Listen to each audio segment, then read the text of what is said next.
Okay, there we go. There we go, there we go. Let me check if everything is working, and then I will do a quick explanation of what we are currently seeing on the screen. Boom.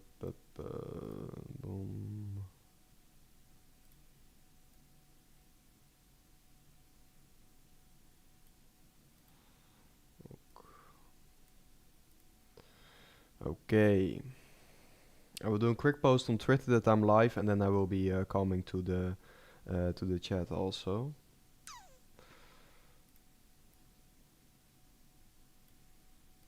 Okay.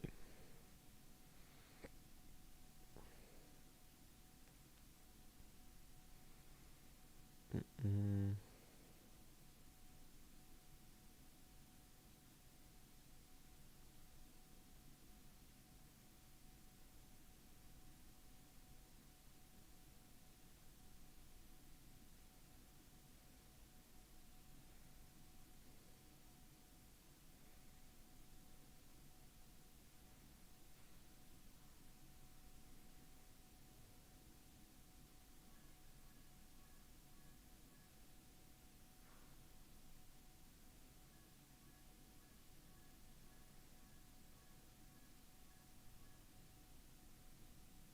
Quick post, quick post. Um,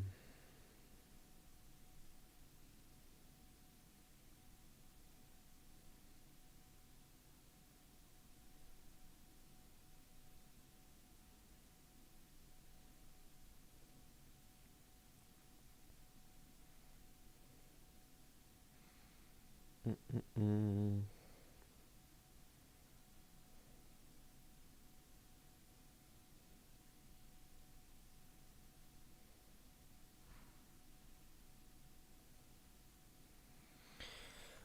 Okay, there we go. Let's dive in, because maybe I'm a bit late to the party, because in 10 minutes the tariff ruling is going to start. The Supreme Court case is going to start. We are going to get a decision about if the Trump tariffs are legal or illegal. So I think it's going to be a very big decision for the markets. Meanwhile, I don't see a lot of people talking about it, but I think it can be causing a lot of volatility actually. So let's see. I can see that the chances of the Supreme Court ruling in the favor of Trump tariffs are now coming back ever so slightly. So that is interesting. I'm just opening the charts. Bitcoin is moving up. Bitcoin is moving up over the last 5 minutes. But what I want to say here on the bottom of the screen, you can see and recording, because it will be no live stream, but it will be an audio live stream we can follow. So I will be putting on the audio live stream in about 10 minutes here when it's going to start, and I will just keep the Bitcoin chart open. You guys can listen to the Supreme Court case then, and when I have something important to say, of course I will be doing so. Good morning from Canada, good morning back. How are you doing? Once I have something important to say, of course I will be doing so, but I also want to listen to what they're going to say, but I thought I would make it a little bit more interesting with also the Bitcoin price section at the background. So I think it's going to be a good stream. Before we are going to be starting, I do want to give an update on my trading positions, because now on my Bitcoin position, which we talked about yesterday, this morning, I opened this trade yesterday evening actually. We are now in quite a small profit, because we have entered at 103 and the 100k level on our Bitcoin trading position, with about, what is it now? With about 50k in size, and we still have 100k in limit orders left in total size. So let's see if we can fill that up in the near future. Limit orders still the same at the 98k and 93k level. Basically during the day I have been updating in my private VIP channel about everything. The Trump tariffs we are live streaming now. Something about my Ethereum trading position, what I think of Bitcoin here on this important RSI level. Oh, let me come back. On this important RSI level, SMA 50, of course, the breakdown below it, what I think we need to see to truly start calling this a bear market, and a lot of other stuff. I'm dropping it in the VIP Telegram channel in my own channel, so make sure to come and check it out here with the link in the description on this update video. There you can be joining the group in real time, but now I'm also live to give an update on it. So my limit order at 98k did not get filled and the 93k level not. Of course, those are somewhat of lower limit orders, so maybe they won't get filled. Maybe we just bounce back up higher. Let's see. To be fair, I hope they get filled and then we can see a bigger Bitcoin bounce. But for now, I'm filled in about 50k position size. On my Ethereum trading position, because I like to keep things totally transparent on the channel, my other account, my LBank account, had some problems with that, so I closed my trading position there. I just deposited over 10,000 US dollars into this account, and I'm building up a new Ethereum position here with some lower entries. And it's basically exactly the same position size like we had. And I also wanted to set up limit orders on the other account. So it's basically exactly the same. Only thing is that the position size is now a little bit smaller.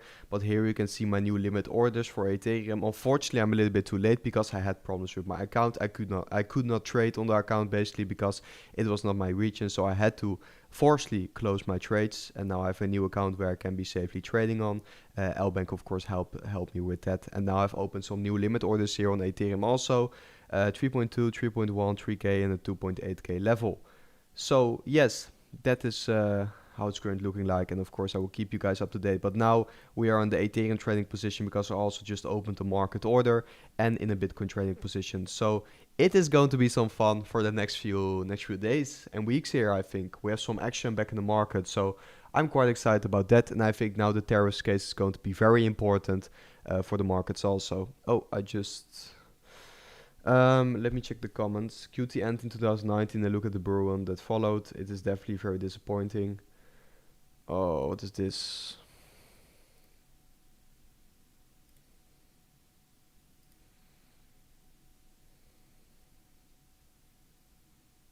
I quickly have to do a verification here.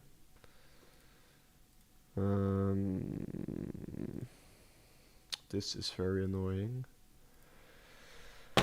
1 second, guys. Just a verification, and then I'm back on the chat.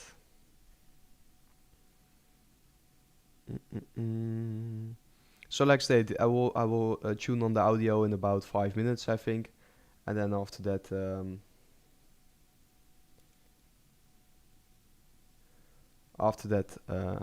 I will be a little bit more quiet so you can listen to the court ruling of the tariffs, and behind this, I will also show the Bitcoin price action like I'm doing now with the trades, but we will then just switch over to, for example, the charts or Bitcoin. The Bitcoin keeps on pumping now, which is looking absolutely incredible.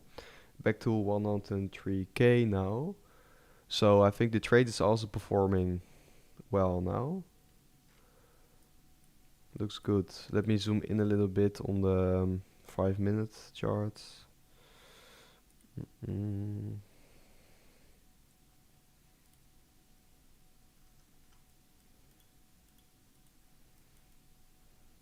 Let's go. Pumping. LBank got Pi. Yes, as an altcoin probably. LBank does got a lot of pairs actually. And yeah, I will also open something for you guys before I forget, because actually LBank just launched a new campaign for you guys. Of course, I'm in collaboration with LBank, so I can be offering some great campaigns. And I do just quickly want to show you guys. I just got this through. So let me check it out.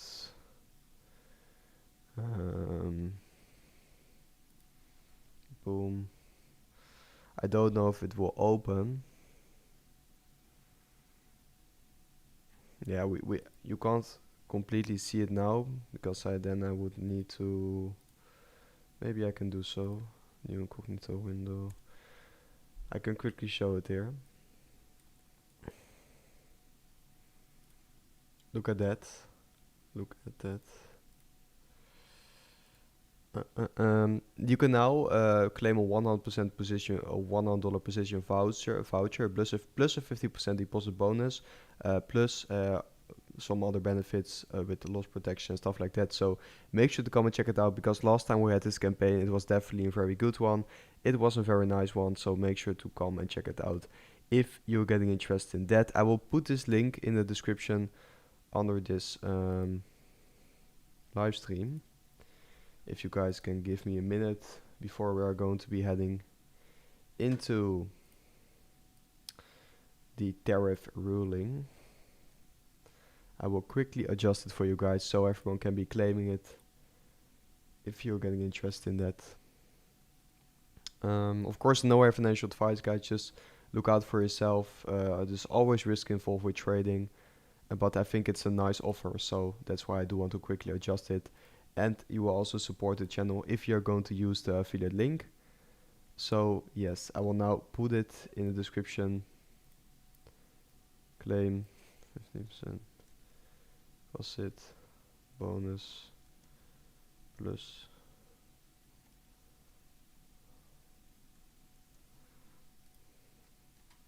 Boom. Okay, I just put it in the bio, guys, so you can check it out. I will now go back to the chat. To the chat.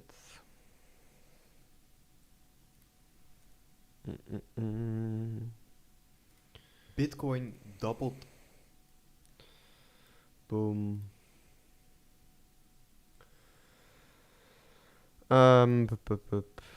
Go live.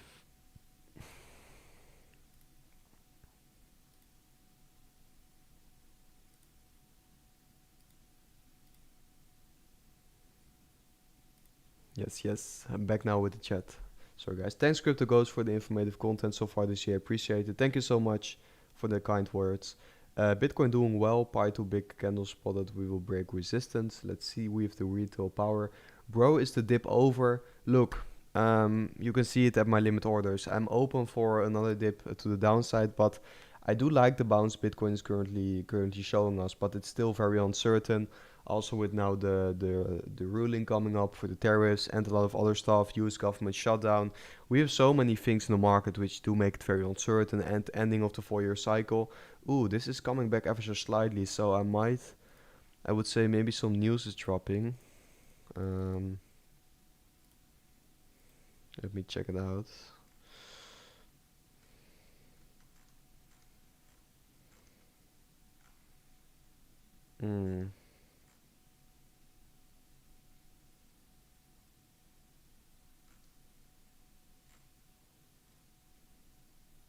Not much.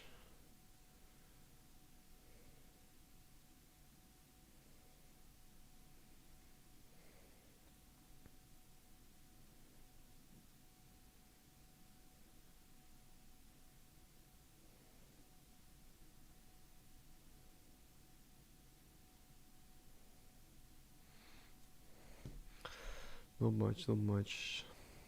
Okay, the tariff ruling is about to start in a minute here. Bitcoin. I'm super excited to see what my trades are going to be doing next year. So Bitcoin trades, guys, so for the people that missed it, I also opened new Ethereum positions, closed on the other account. If you don't want to know the exact reason, just scroll back on the live stream. But yeah, we are building positions again. We are into the markets. Let's see. And in 1 minute it should be starting. I will try to get it live, but I must say it was not working that well. Just it is live, so it should be starting in like a minute.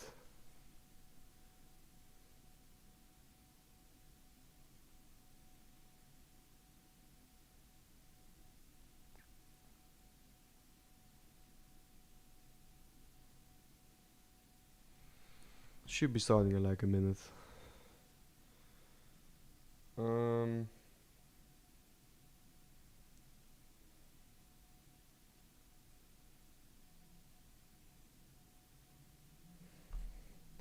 I see a lot of stuff coming out now on my feed. ISM services hit 8-month high. Interesting.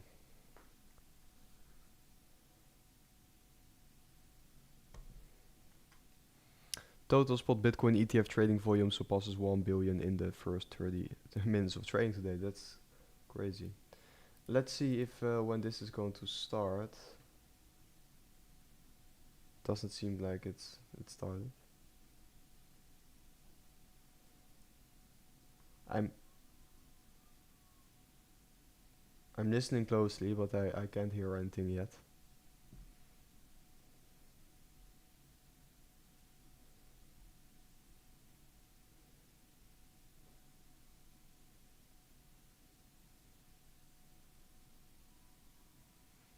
can't hear anything yet.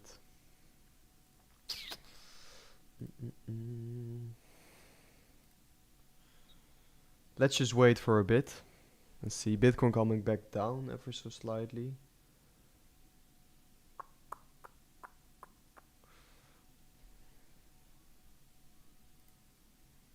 Subscribed and liked. I will try not to spam. No problem. No problem. Bitcoin's really showing power at the moment. Let's hope we break a new all-time high after the Trump court. New all-time high, it would be quite amazing. I don't think so. Then I'm definitely going to make a lot of money with my trade. But let's see. Let's see about that. Maybe an all-time high is a little bit too euphoric.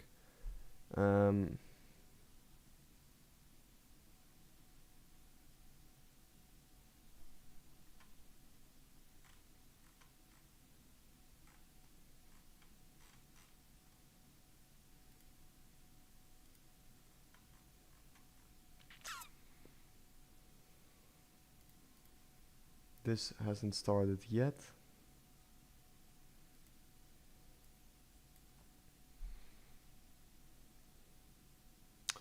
I'll just wait for it. For the new guys dropping in, we have the audio stream of the court case of the tariffs live here.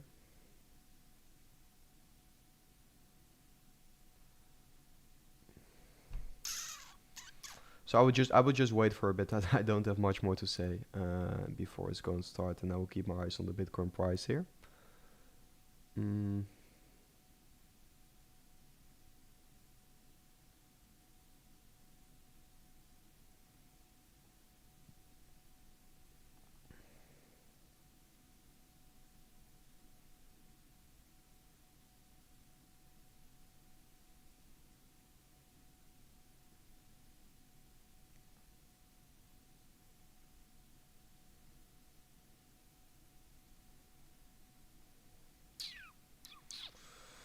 What do we guys think? Are we going to get what is the ruling going to be? Ruling against the tariffs or not? Let's see what the chances are doing. It seems like the tariffs are going to be declared illegal by the Supreme Court. I don't know if it will happen today. What exactly? I think it's mostly about our arguments now, not about the final decision. Let me quickly check on my phone if for some reason it did start there.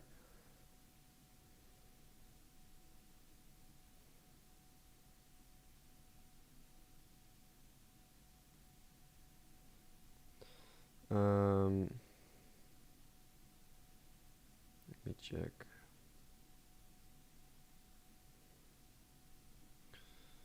Supreme Court.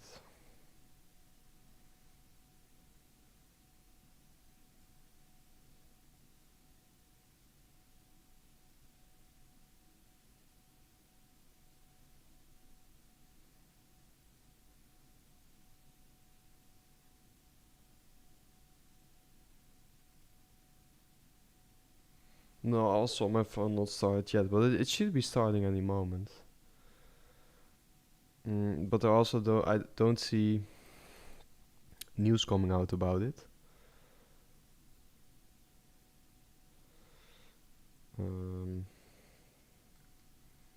So I would assume they are indeed not talking yet here. I would assume that.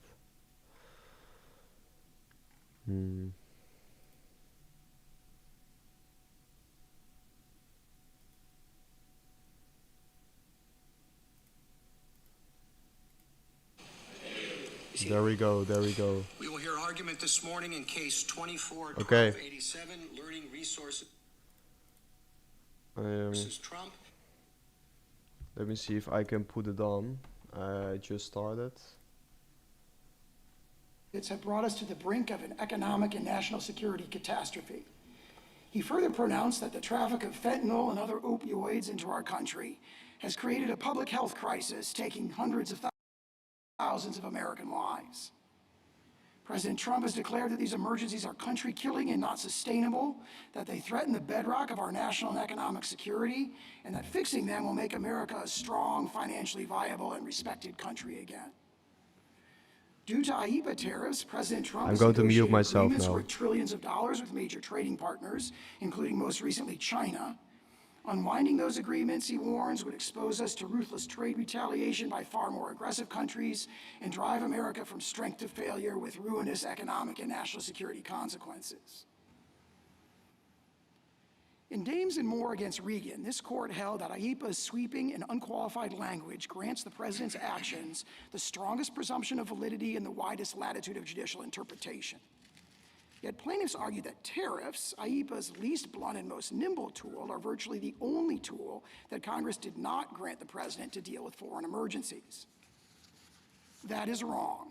The phrase regulated importation plainly embraces tariffs, which are among the most traditional and direct methods of regulating importation. And plaintiffs concede that IEEPA authorizes quotas and other tariff equivalents. The major questions doctrine does not apply here. IEEPA confers major powers to address major problems on the president, who is perhaps the most major actor in the realm of foreign affairs. And the non-delegation doctrine casts no doubt on IEEPA because Congress may assign the president broad authority regarding the conduct of foreign affairs where he enjoys his own inherent Article II powers. I welcome the court's questions. Would you spend a few minutes on why exactly the major question doctrine doesn't apply to the president in this case? Yes, Justice Thomas, and I'd maybe make 2 or 3 points on that front.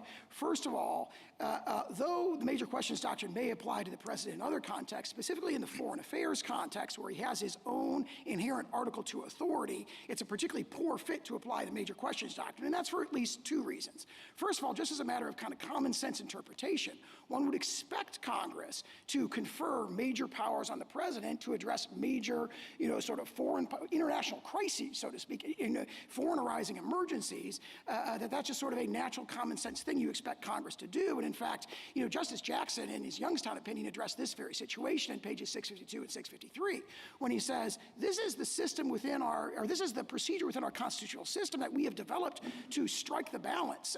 What Dames and Moore described as the never-ending tension between the need for the executive to have robust powers to address emergencies and to subject it to checks and balances. What our constitutional system has devised to address that particular problem, that never-ending tension, is the system where Congress confers broad and necessary powers in advance and subjects them to ongoing political oversight, which is exactly what you see in IEEPA. So that's one reason. One reason is just as a matter of common sense interpretation, you would expect Congress to grant major powers to the president who has his own broad range of major authority, inherent Article II authority in this context. And that is buttressed by the second point, which is— General, there, and I know that you have a second question, and I want to let you get to that. But just on that first reason, it seemed to depend a lot on the president's inherent Article II powers. And I'm wondering what exactly, which powers you're speaking of there, because tariffs, one would naturally think, is are the power to impose taxes, the power to regulate foreign commerce. These are not things that are thought of as Article II powers. They are quintessential Article I powers.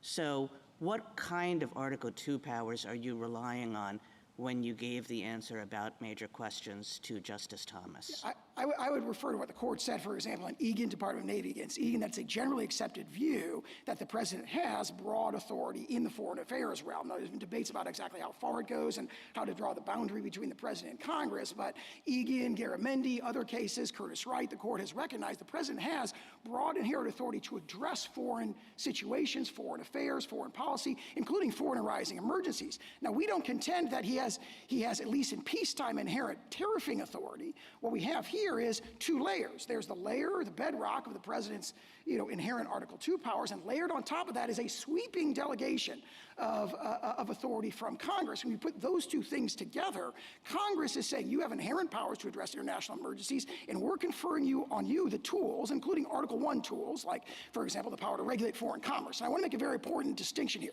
We don't contend that what's being exercised here is the power to tax. It's the power to regulate foreign commerce. These are regulatory tariffs. They are not revenue-raising tariffs. The fact that they raise revenue is only incidental. The tariffs would be most effective, so to speak, if no person ever paid them, if they achieve their goals. If they Counsel, you've already mentioned Dames and Moore 3 3 times, which surprises me a little because the court in Dames and Moore went out of its way to say that it was issuing a very narrow decision that it pretty much expected to apply only in this case. Just a few quotes. It said, decisions in this area have been rare, episodic, and afford little precedential value for subsequent cases. Again, we lay down no general guidelines covering other situations not involved here and confine the opinion only to the very questions necessary to decision of this case. And it ended the opinion. It said, finally, we re-emphasize the narrowness of our decision. Now, this at issue in Dames and Moore was a different provision of IEPA, not at issue here, and certainly did not concern tariffs. So I don't quite understand how you can get as much out of Dames and Moore as you're trying to get. Maybe I could put it this way. You don't dispute that Dames and Moore is, as you state, a narrow opinion. However, it addressed certain principles that we think are equally applicable here. For example, the interpretive principle. Dames and Moore held, and again, it was the power to nullify and void, not the power to regulate, but it's in the very same sentence, in the very same statute, and the court quoted the First Circuit opinion and said, look, this is sweeping and unqualified language, which it didn't disagree with. And then it said, this particular provision where Congress has given these broad verbs, I mean, regulate is a capacious verb, admittedly, so are nullify, so are void, so are frankly all the other verbs there in the language in IEPA. The way the court thought about it is we are looking at this through the lens of Justice Jackson's opinion in Youngstown, and the court held specifically that these verbs place the president in Youngstown Zone 1. The court held that he's subject to the widest latitude of judicial interpretation, that he receives the strongest presumption of validity. I just don't understand this argument. It's not an article. It's a congressional power, not a presidential power to tax. And you want to say tariffs are not taxes, but that's exactly what they are. They're generating money from American citizens, revenue. And you say it's incidental to the regulatory purpose. But I don't see how a quota is equivalent to revenue raising. A quota sets a limit to what you can import in, but it doesn't generate revenue. I don't understand this argument, that it's equivalent, or that foreign powers or even an emergency can do away with the major questions doctrine. Didn't we in the Biden case recently say an emergency can't make clear what's ambiguous? As to that point, I believe the court has never applied the major questions doctrine in the foreign policy context. But we That's have, the emergency context, not the foreign policy counsel, context. we have never applied it to foreign affairs, but this is a tariff. This is a tax. It is a, if I may, it's a foreign-facing regulation of foreign commerce. That's a regulatory tariff distinct from a tax. So Biden could have declared a national emergency and global warming and then gotten his student forgiveness to not be a major questions doctrine? I don't think he could have gotten student loan forgiveness. Why? But It's perhaps global. He It's foreign-facing. We need all of these things to face to tax fossil fuel or to do something else. That's all Biden would have had to do with any of his programs. Let me put it this way, if I may. Is just declare some foreign-facing purpose. If I may, maybe I can articulate it this way. The power to impose tariffs is a core application of the power to regulate foreign commerce, which is what the phrase regulate importation in IEPA naturally evokes. Why not the is power to it, tax. why, could you tell me why it is that when Congress intended to permit a president to regulate by imposing tariffs, it's always used tariff and regulate? I have about 16 laws in the past that when Congress intended regulate to mean taxing, that it used taxes simultaneously. But it didn't here. Respectfully, this court came to the opposite conclusion, if I may, in Algonquin, where the phrase was not impose duties. Well, but that was, we did something in Algonquin. It was in the duties section, unlike here. It was paired with questions about decreasing tariffs and increasing tariffs. So it's a very different statute than the one at issue here. But the governing language, admittedly, the references to duties in Section 232A, 232C does not refer to them, and the court didn't refer to 232A at all, or the phrases duties or tariffs as analysis. What it held was the phrase adjust imports, which includes a verb that's narrower. But it was in the context. It was in context of activities that had to do with raising and lowering duties. Here, the verbs that accompany regulate have nothing to do with raising revenues in the form of taxes. And counsel, Algonquin wasn't a textualist opinion. Do you agree with that? In other words, the analysis that the court was using there was really keyed to the legislative history of that statute, and it wasn't as though we were doing an interpretation of the word adjust. I disagree with that. I think if you read the opinion, first it talks about plain meaning, then it talks about statutory context, and then it goes on to legislative history, so it was all three of those. And the conclusion it came to, it directly addressed and rejected the argument that the D.C. Circuit had accepted in that case, which is that when Congress wants to delegate the authority to tariff, it uses a consistently explicit and well-defined approach, which is to use these magic words, tariff, tax, impost, and so forth. Well, the court said, no, Congress is not bound to use that particular formulation when it wants to confer this power. Let me ask you about the premise of your argument, which you sort of started at the beginning saying that one would expect for Congress to give the president a broad leeway in this kind of foreign affairs context.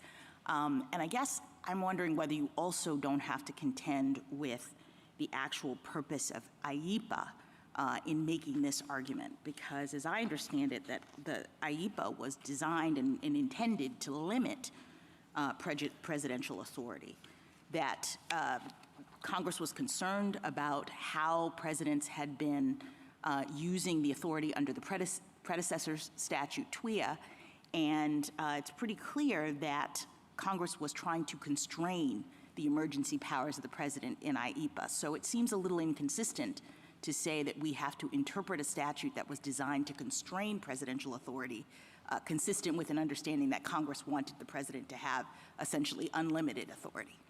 I disagree with that, because what Congress actually did as— What part do you disagree with? I'm sorry. Well, I disagree with the notion that they were trying to constrain the breadth of the actions the president may take when it comes to this particularly narrow domain, which is, various regulations of transactions. But how can you disagree with that? I mean, the history is what it is. Because they made a series of changes to IEPA that relate to the triggering conditions, so to speak, and the procedures that apply, but they did not change the language. Right, but what was the intent of Congress in changing the language? Wasn't it to constrain presidential authority in this area? To constrain it in the triggering conditions and the procedures that apply in this— So those are the triggering context. The triggering conditions and procedures that apply are a means to constrain. That is how they went around about constraining. But my point is that Congress enacted this legislation with the intent of preventing the president from having unlimited powers in this area, and you're asking us to now interpret that statute consistent with an understanding that Congress wanted to allow the president to do pretty much whatever he wanted in this area. Congress took the language from TWIA and enacted the very same language, and most importantly here, the very same phrase, regulate importation, in IEPA. And therefore, the natural inference is Congress did not intend to change the scope of authority, the powers, the tools the president can exercise. Did any president under TWIA use that language to impose tariffs? Well, yes, President Nixon's 1971 tariff. Not a tariff. That wasn't a tariff. It was a licensing agreement during wartime. It was a specific thing. A tariff I'm talking about. I'm referring to President Nixon's 1971 tariff. I'm sorry, excuse me. Yes, I thought you meant Lincoln. Not only that, but then it was upheld by the Court of Appeals with exclusive jurisdiction under this very phrase. Can I back you up just a second? I'm sorry. You're talking so quickly. Sorry. President Nixon did not rely on TWIA initially to impose the tariffs. Is that correct? I understood that was just a litigating position that he took once it was challenged. That was not his initial. I wouldn't put it that way, because he has a broad invocation. I'm invoking all range of statutes, something like that, in Proclamation 4074. And I think the understanding is he didn't want to kind of spook our allies by invoking the Trading with the Enemies Act, by specifically invoking it, but in litigation it was defended on that ground. So the Department of Justice defended it as an exercise of TWIA and did so successfully. What's the significance of the Nixon example and precedent here? Because I think figuring that out is real important to deciding this case correctly. So, Well, there's one obvious, very powerful takeaway from it, which is that this very two-word phrase, regulate importation, that we say it carries with it the authority to tariff, impose regulatory tariffs at the border, forward-facing tariffs at the border, and we say that's a core application of the phrase regulate importation, had been interpreted 2 years before Congress reenacted that language in IEPA, had been interpreted to carry with it the authority to impose tariffs. So this court said in Algonquin, for example, with respect to President Nixon's just back on the Nixon, what was the scope of the Nixon tariffs? 10%, he imposed a 10% tariff kind of across the board to all our major trading partners to address a balance of payments deficit, where he was trying to bring all the major industrial nations to the negotiating table, which he successfully did, for the imposition of the tariffs, and they negotiated the Smithsonian Agreement in about 5 months, after which he lifted the tariff. So the tariff there was used, as here, in part as leverage to get our trading partners to the negotiating table, and it was subsequently upheld by the Federal Circuit, the CCPA, its Federal Circuit's predecessor, that had exclusive jurisdiction over that question, to include the power to tariff. And then 2 years later, Congress took that same phrase and reenacted it in IEPA after carefully studying the problem of presidential emergency powers and being deeply concerned about, excessive or abusive exercise of that power. So that whole sort of process gives sort of strong sort of confirmation that this phrase, regulate importation, carries with it the power to tariff. Now, of course, that's not our leading argument. Our lead argument on interpretation is there's a pedigree, historical pedigree of regulating imports specifically, where the power to tariff is just the sort of a core application of that, a quintessential exercise of that power. That goes back to Gibbons against Ogden and Justice Story's treatise and runs all the way through cases like McGoldrick and Board of Trustees of Illinois. Sauer, can I just ask you a question? Can you point to any other place in the code or any other time in history where that phrase, together, regulate importation, has been used to confer tariff-imposing authority? Well, as to regulate importation, that was held in TWIA. So obviously, and that's... Okay, so an intermediate appellate court held it in TWIA, but you just told Justice Kavanaugh that wasn't your lead argument, that your lead argument was this long history of the phrase regulate importation being understood to include tariff authority. So my question is, has there ever been another instance in which a statute has used that language to confer the power? Well, putting aside Yoshida. I mean, obviously, other statutory example is just imports. The cases we rely on are cases where, for example, in Gibbons, it's Ogden and Justice Story's treatise. But that just shows the word can be used that way. None of those cases talked about it as conferring tariff authority. I understood you to be citing McGoldrick and Gibbons in those cases just to show that it's possible to say that regulating commerce includes the power to tariff. I think our argument goes a bit further than that as an interpretive matter, because if you look at that history, the history of delegation... Could you just answer the Justice's question? Can you identify any statute that used that phrase to confer tariff? Yeah, the only 2 statutes I can identify now are TWIA, as interpreted in Yoshida, and then closely related, not regulate importation, but adjust imports in Section 232. Well, I think adjust imports is differently. So the answer is the contested application in TWIA, and then now in IEPA.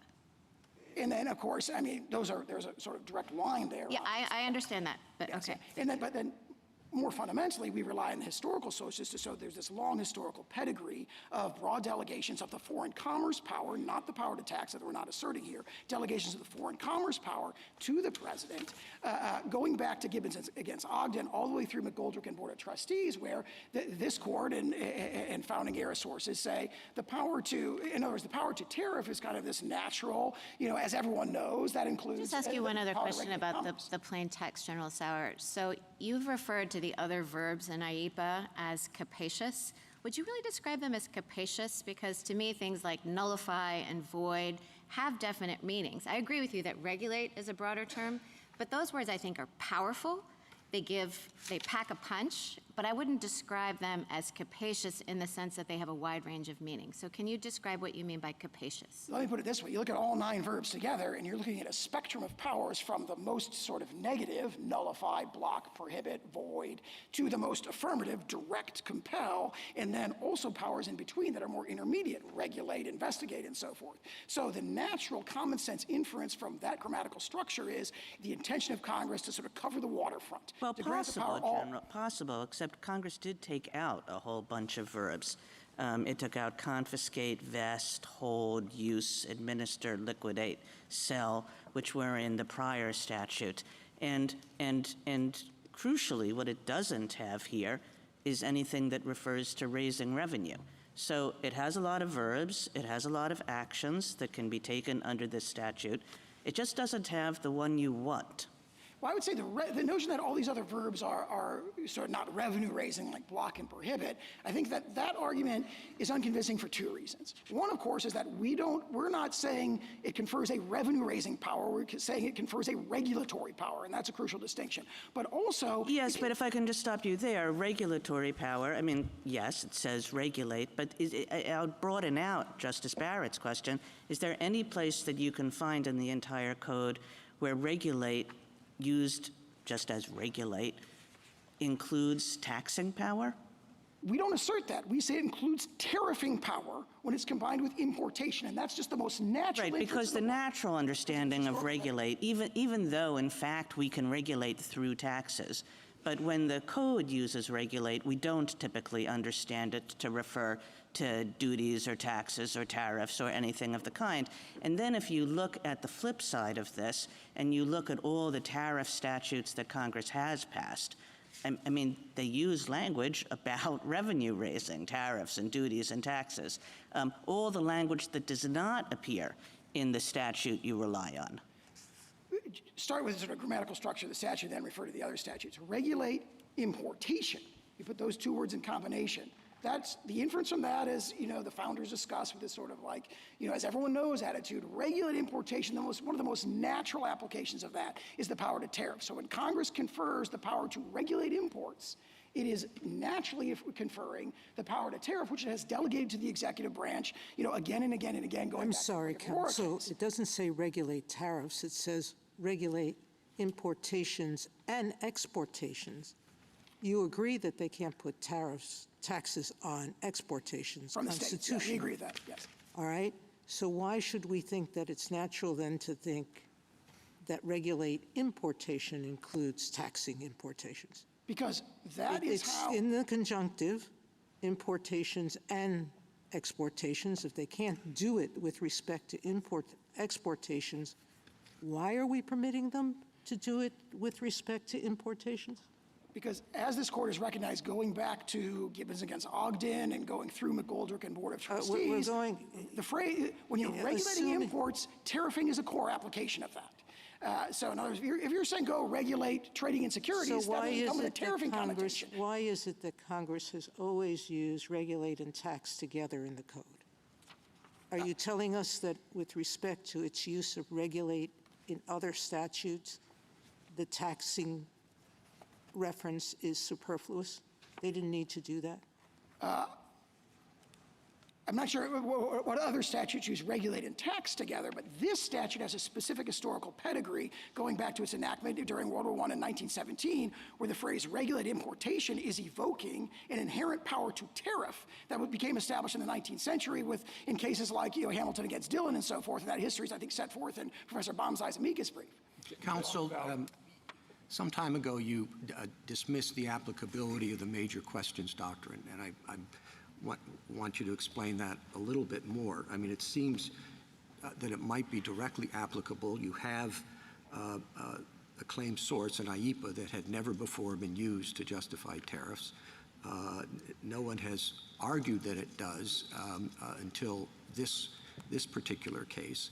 Congress uses tariffs in other provisions, but not here, and yet, and correct me on this if I'm not right about it, the justification is being used for a power to impose tariffs on any product from any country in any amount for any length of time. That seems like, I'm not suggesting it's not there, but it does seem like that's major authority, and the basis for the claim seems to be a misfit. So why doesn't it apply again? Well, we agree that it's a major power, but it's in the context of a statute that is explicitly conferring major powers, that the point of the statute is to confer major powers to address major questions, which are emergencies. So it'd be unusual to say, look at the statute and say, we're not going to find a major power here. Well, but the exercise of the power is to impose tariffs, right? And the statute doesn't use the word tariffs. but it uses the word regulate importation.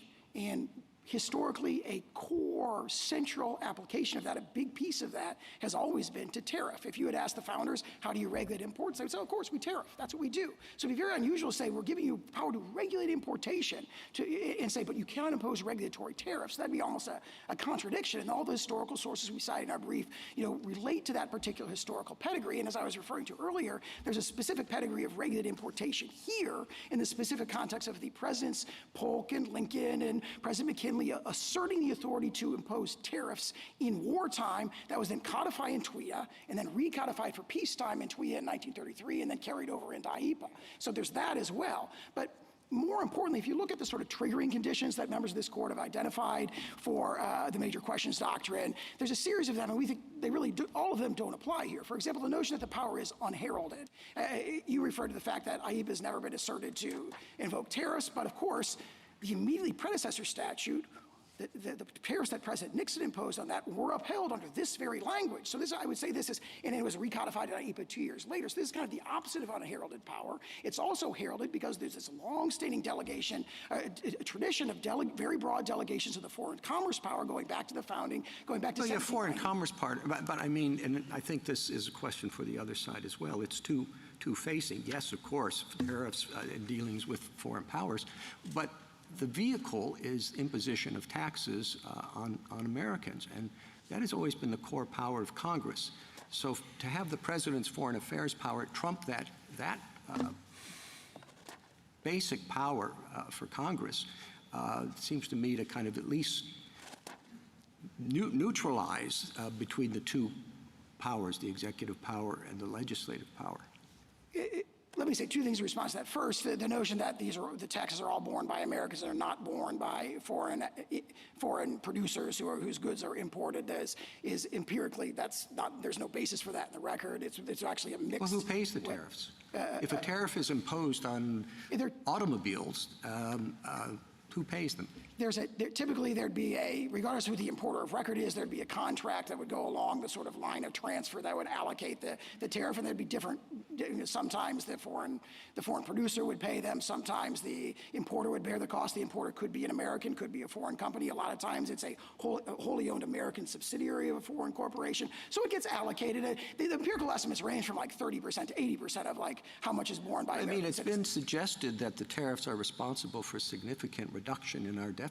I would say that's raising revenue domestically. There certainly is an incidental and collateral effect of the tariffs that they do raise revenue, but it's very important that they are regulatory tariffs, not revenue-raising tariffs. And the way you can see this, I think, if you look at this policy is by far the most effective if nobody ever pays the tariffs. And I say two policies, right? So if you look at the trade deficit emergency, if nobody ever pays the tariffs and instead Americans direct their consumption towards American producers and stimulate the rebuilding of our hollowed out manufacturing base, then the policy is by far the most effective. So a tariff, a regulatory tariff that... Why not do what the statute permits? Bar importation of products altogether.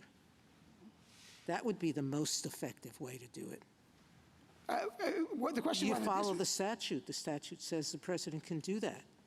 What it doesn't say is the president can raise revenue. What it says is he can regulate importation and going back for hundreds of years, the way you regulate imports is a tariff. Pausing it, subjecting some countries and not others to importation bans. There's a lot of verbs, but none of them include generating revenue as a side effect or directly. Let me address that verb point, if I may, because think about the canonical example, a statute that refers to a list of swords, knives, daggers, dirks, and pikes. There you look at that list of things and you say, aha, those are all weapons, therefore a pike is a spear, not a fish in that particular context. Now look at this list of verbs, block, prohibit, compel, direct, and so forth. You don't look at that naturally as an ordinary reader and say, oh, look, they're all not revenue raising. What you say is they're all very broad, powerful, actions that you can take. The verbs that are in the statute are actually doing something. I mean, they're in the statute for a reason, and as I understand it, Congress actually explained to us in its Senate report and House report when it enacted the 1941 amendments to TWIA what it was doing. It said that what we are doing is authorizing the president, in the Senate report, quote, to control or freeze property transactions where a foreign interest is involved. There's similar language about controlling, freezing control in the House report. So I appreciate that generally you can look at these words and you can imagine that they mean certain things, but here we have evidence that Congress was actually trying to do a particular thing with respect to the authority that it was presenting to the president, and that thing was not raising revenue. I think that the powers that Congress was conferring on the president are best understood through the plain text of the statutes, which includes regulating No, I importation. know, but some of us care about the legislative history. And so the plain text of the statute has certain verbs in it. It also has regulate commerce, as you say. And when I look at the legislative history, it appears as though Congress was trying to give the president the authority to, quote, control or freeze property transactions where a foreign interest is involved. And in the TWIA context, that makes perfect sense because we're talking about a wartime dynamic. And what is happening is the president needs the authority to prevent trading with the enemy in the midst of a war. And that seems to be the focus of this statute. So I guess I'm concerned about just sort of taking a particular word here and there and saying that the general view of it might include raising revenue when in fact it looks as though the aim of this was really to give the president a certain kind of authority to freeze the assets of the enemy. And let me say two things in response to that. First, as to the notion that this is a revenue-raising tactic or power, it is not. We are asserting a regulatory power. It's a delegation of the power to regulate foreign commerce. The way to control imports traditionally has been to tariff them. They say, well, you can impose quotas. Well, quotas are essentially economically equivalent to tariffs. So the question is, why would you be able to quota under regulate but not tariff under regulate when the tariffs are themselves regulatory? And let me turn back to the question the response I was giving to the Chief Justice to illustrate Could that. the answer be that in other places where Congress wants that particular form of regulation to be used, they say impose duties. They say you can tax, Mr. President. Here they don't say that. I'd say two things in response to that. That's the very argument that this court rejected in Algonquin. That the fact that these other specific statutes If we do disagree you with say you a certain about, way, you have to do if we it this disagree way. with you that Algonquin is a similar context, do you have another statute or another circumstance? And again, not to cite Algonquin again, but obviously Yes. we discussed the phrase adjust imports. And they said, no, the natural way to do that is to tariff them. And they specifically said it makes no sense at all to authorize quotas, which was conceded that statute did authorize, but not tariffs, because those are equivalent. But We it have said exactly the same adjust position by here. any means necessary, which kind of beefs up the adjust. And also, and this is actually, I just don't know the answer to this question, so maybe you can help and maybe the other side can help as well. Algonquin was very careful to always call it a license and a licensing fee, and in the oral argument that came up too, the distinction between a tariff and a licensing fee. And I can understand how in some contexts it would be very difficult. You would press on it and you would say, well, if this license fee is raising revenue, then it actually functions as a tariff. But what is the significance of that? Because in IEPA, it also says, it refers particularly to licenses. It says you can license. And license would be a way of giving permission. That's actually the language also used in the Civil War one, and what is it? Hamilton against Dillon. Yeah. Exactly, yes, it does. It was a license fee, and that's a way to grant permission that you wouldn't otherwise have to trade and import and let it through. So tell me what the distinction is between licenses and fees and if it matters. It's hard for me to see one, because what President Lincoln said is, okay, we're going to allow imports from hostile foreign powers, basically rebellious Confederate states, of cotton subject to a license, but you got to pay 4 cents a pound on cotton. When you do it, that's the condition. That is so nearly equivalent to a tariff that says you can bring these goods into our country, but you got to pay a ad valorem assessment on it. And so, and of course, they have in their briefs conceded that quotas apply, that licensing may apply. There is the language in the beginning of 1701 that talks about instruments, or other methods, instruments, licenses. But if that were true, why couldn't you just call this a license? And it's also true that in the cotton example, the court said the exaction itself was not properly a tax, but a bonus required as a condition precedent for engaging in the trade. So it seems like it was a little squirrely about how it was proceeding. And if there really is no distinction, why couldn't you just call it a license here? Very briefly, the other two cases, the Polk case and then the President McKinley case, talk about duties. So I see an equivalence there, Mr. Chief Justice. Thank you, counsel. Justice Thomas, anything further? The other side is going to make an argue on delegation, I believe. Would you anticipate that and give us your understanding of the delegation argument? Yes, Justice Thomas. I'd say a couple things in response to that. First of all, this court has stated that the non-delegation doctrine does not apply with anything like the same force as it does in the domestic context in the foreign context. And that, again, to cite Dames and Moore again, Dames and Moore cites Youngstown, and Youngstown in footnote 2 of Justice Jackson's opinion, he goes into detail about this. He addresses Curtis Wright. He says there's a lot of broad dicta in Curtis Wright, but the holding of Curtis Wright, the ratio dissidenti, is that the domestic non-delegation doctrine does not apply with the same force in the foreign context. And then he uses that phrase, does not apply. He says the strict limitations on delegation that apply, in the internal context do not apply in the external context. And so we rely on that line of cases. And for the reasons I talked about earlier, we're talking about a situation where the president has his own inherent authority to address foreign arising emergencies, and Congress is conferring tools on him that expand his ability, his capacity to do so. We are in the area of Youngstown Zone 1. A few times you have alluded to the history as being important in interpreting the statute, and also that this language comes from the Trading with the Enemies Act, and that has its own pedigree. Could you just sketch out this direct line that you were alluding to as a basis for interpreting the current emergency statute as you would like it interpreted?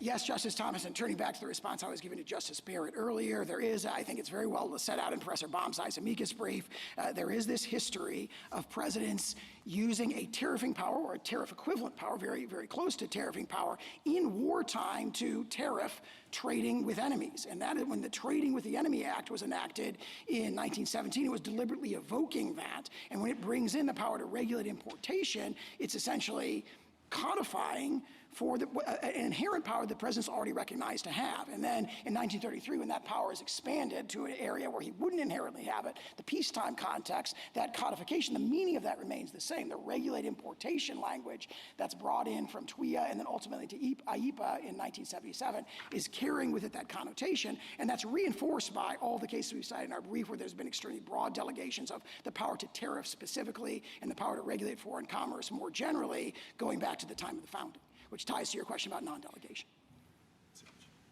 Justice Alito? The court of the CCPA said things in Yoshida that are helpful to your position, but it also said some other things. It said that future surcharges, quote, must of course comply with Section 122 of the Trade Act of 1974, and it said that the Trading with the Enemy Act did not authorize the president to, quote, fix rates of duty at will without regard to statutory rates prescribed by Congress. So do you think that Congress, to the extent Congress had that decision in mind and relied on it, do you think it also relied on those statements in the opinion? Not in the same way, because those statements are read into other provisions of TWIA that Congress did not enact in ANIPA. They may still be there in TWIA, but those are limitations that it wouldn't make sense to do. And I think the significance of Yoshida is at a higher level. Keep in mind that their principal position is no tariffs at all. Regulated importation just doesn't carry a connotation of the power to tariff. And we say we've got historical sources going back to Gibbons against Ogden that say the opposite, but more fundamentally, everyone knew that at the time IEPA was enacted that regulated importation had just very visibly and very prominently been upheld to include a sweeping global tariff. Thank you. Mrs. Sotomayor? I'd like to go back to Justice Barrett's question on the word license as used in AIPA. It's not used as a verb, it's used as a noun. By the president may, under such regulations as he may prescribe, by means of instructions, licenses, or otherwise, then do what the verbs permit him to do. By license, he can nullify, void, prevent, or prohibit any acquisition, etc. So license is not being used as a verb that through licensing he can raise revenue. He can only use licenses to accomplish the verbs. So I don't understand how we can treat licensing as equivalent to revenue raising. As used in IEPA, the license is only to accomplish what B permits. In Hamilton against Dillon, licenses, once you had the license, then you had to pay the fees, the But license fees to get it in, and those the are point I'm economic making, equivalent which tariffs. is that the only use of license here is a noun. You can license to accomplish the powers that B gives the president.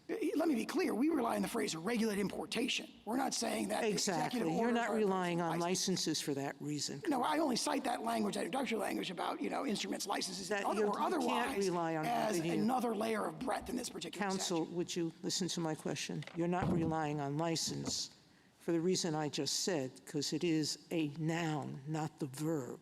You're relying on regulate, correct? Yes, we're relying on regulate importation. And despite the fact that no other president in the history of AIPA has ever used tariffs as a power under AIPA. Well, President Nixon did so Under a predecessor, and we have all the limitations of that. All right. Number two, whenever Congress intends to permit taxing and regulate, it uses the word tax and regulate in every other statute, correct? I don't concede that. I mean, two very visible examples, again, are TWIA and Section 122. We're back to the question here. Okay. Thank you, Counsel. Justice Sotomayor? No, she's Justice Sotomayor. She just finished. Justice Kagan? General And Sa- they're friends? I want to take you back to Justice Thomas's question about non-delegation, and if I understood your answer correctly, it was really similar to the answer that you started off with when you talked with Justice Thomas about the major questions doctrine, which is sort of everything's different because the president has independent constitutional powers in this area. And so that if one does not think that with respect to tariffs, if one thinks that a tariff is a taxing power, is a regulation of foreign commerce that is really delegated by the Constitution to Congress, that argument does not sound so well. And in fact, when you look at J.W. Hampton, which gives rise to the non-delegation test that we usually use, J.W. Hampton is a tariffs case. And the court did not say, oh, we need some special new principle here, some stricter rule because we're dealing with tariffs in which presidents are directly concerned as a matter of foreign relations. It enunciated the test we use for all non-delegations. So how does that fit with your theory? 8 years later, in Curtis Wright, the court held the non-delegation doctrine for domestic affairs does not apply with the same force as it does in But foreign not with affairs. respect to tariffs, not with respect to quintessential taxing powers, which are given by the Constitution to Congress. I think justices of this court have recognized in their opinions that one of the reasons that the non-delegation doctrine, that intelligible principle test hasn't packed as much punch as Justice Kavanaugh said in one of his opinions as it might otherwise have done, is it did arise in the foreign affairs context, because there the court has historically been very, very comfortable with very broad delegations. Chicago and Southern Airlines, another case from the 1930s, shortly after J.W. Hampton talked about being very large delegations of the foreign commerce power being very effective. And of course, this goes back to the very dawn of the Republic in 1790, for example. Congress conferred on President Washington basically the entire Indian commerce power.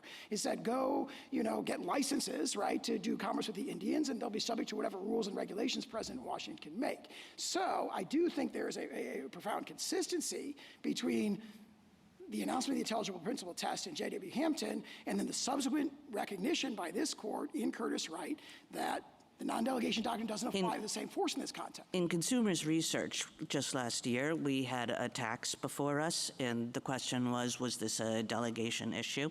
It was, of course, a much smaller tax, which dealt with many fewer taxpayers. Notwithstanding that, we said if there's no ceiling on this tax, we sort of assumed that if there were no ceiling on this tax, it would raise a delegation problem. And most of the opinion was given over to showing that there, in fact, was a ceiling on the tax, not a quantitative one, but a qualitative one. But how does your argument fit with the idea that a tax with no ceiling, a tax that can be anything that here the president wants, there an agency wants, would raise a pretty deep delegation problem. First of all, I can't say enough, it is a regulatory tariff, not a tax. And that, I think, ties to my response to that, which is that this is a totally different context. This is IEPA, a statute that Congress carefully crafted to grant the president admittedly broad powers to address foreign arising emergencies. It's outward-facing to foreign affairs, where there's the broadest level of deference to the political branches, this court has recognized in many cases. And it imposed not a floor or limit on the amount of a tariff that could be imposed very naturally, because, for example, as this court said in Loving, quoting, Alexander Hamilton in the Federalist number 23, it's impossible to foresee either what exigencies may arise or what tools may be needed to address those exigencies, the means that may be required to address those exigencies. Instead, Congress grant very broad powers, but they're confined to a particular domain. This domain is any property in which any foreign government or any national thereof has any interest. So the sort of discipline, if one were to apply, we say you shouldn't, but if you were to apply the non-delegation doctrine,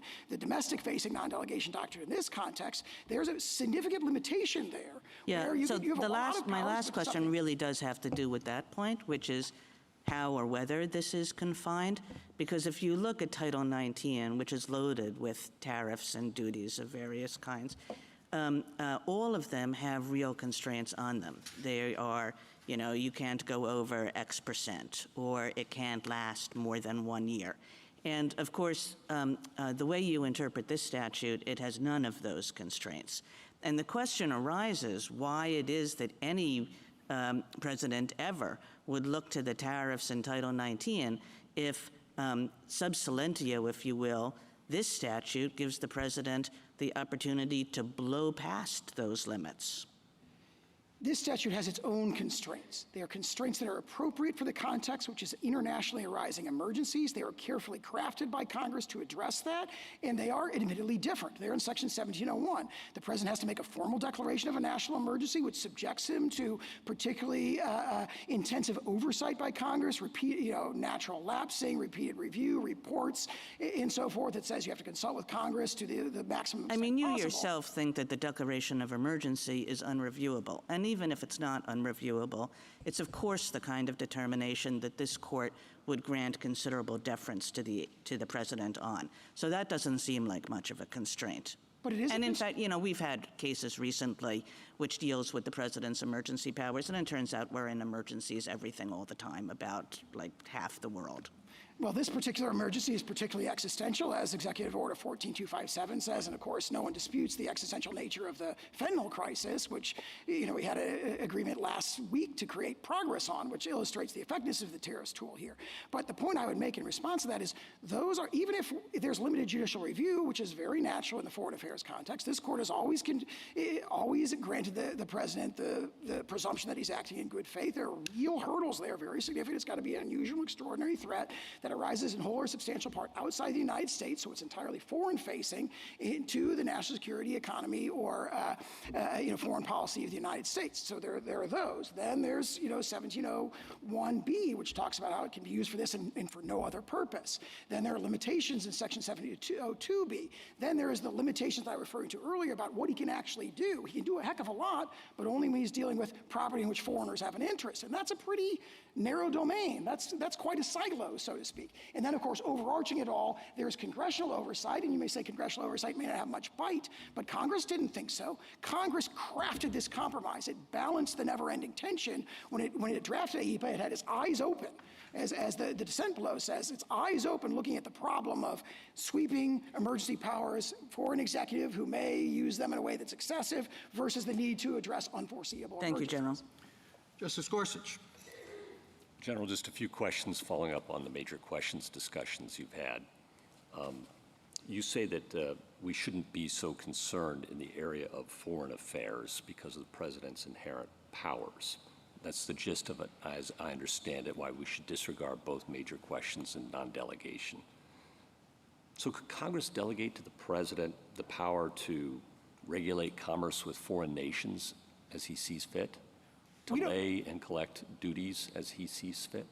We don't assert that here. That would be a much harder case now in 1790. Isn't that the logic of your view, though? I don't think so, because we're dealing with a statute that was a carefully crafted compromise. It does have all the limitations that I just talked about. You're saying we shouldn't be concerned with. Yeah, I want to explain to me how you draw the line, because you say we shouldn't be concerned because this is foreign affairs and the president has inherent authority, and so delegation off the books, more or less.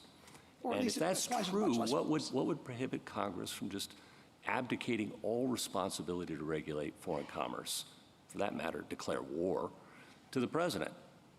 We don't contend that he could do that. If it did, why not? Well, because we're dealing with a statute, again, that has a whole series I'm not of asking about the disciplines statute. General, I'm not asking about the statute. I'm asking for your theory of the Constitution and why the major questions in non-delegation, what bite it would have in that case. Yes, I would say by then you would move from the area where there's enormous deference to the president, actually both the political branches, where here there's inherent authority, and piled on top of that there's a broad delegation. You're saying there's inherent authority in foreign affairs, all foreign affairs. So regulate commerce, duties and tariffs and war. It's inherent authority all the way down, you say. Fine. Congress decides tomorrow, well, we're tired of this legislating business. We're just going to hand it all off to the president. What would stop Congress from doing that? That would be different than a situation where there are metes and bounds, so to speak. It would be a wholesale application. You say we are not here to judge metes and bounds when the foreign affairs. That's what I'm struggling with. You'd have to have some test. And if it isn't the intelligible principle test or something more with more bite than that, you're saying it's something less. Well, what is that less? I think what the court has said in its opinions is just that it applies with much less force, more limited application in this context. So perhaps the right to approach it is a very, very deferential application of the intelligible principle test, that sort of wholesale abdication of. All right, so now you're admitting that there is some non-delegation principle at play here, and therefore major questions as well. Is that right? Very limited, very, very deferential. Okay. Limited is what, and again, the phrase that Justice Jackson uses, it just does not apply, at least. I know, but that's where you started off, and now you've retreated from that, as I understand it. Well, I think we would, as our frontline position, assert the stronger position, but if the court doesn't accept it, then if there is a highly deferential. Can you give me a reason to accept it, though? That's what I'm struggling and waiting for. What's the reason to accept the notion that Congress can hand off the power to declare war to the president?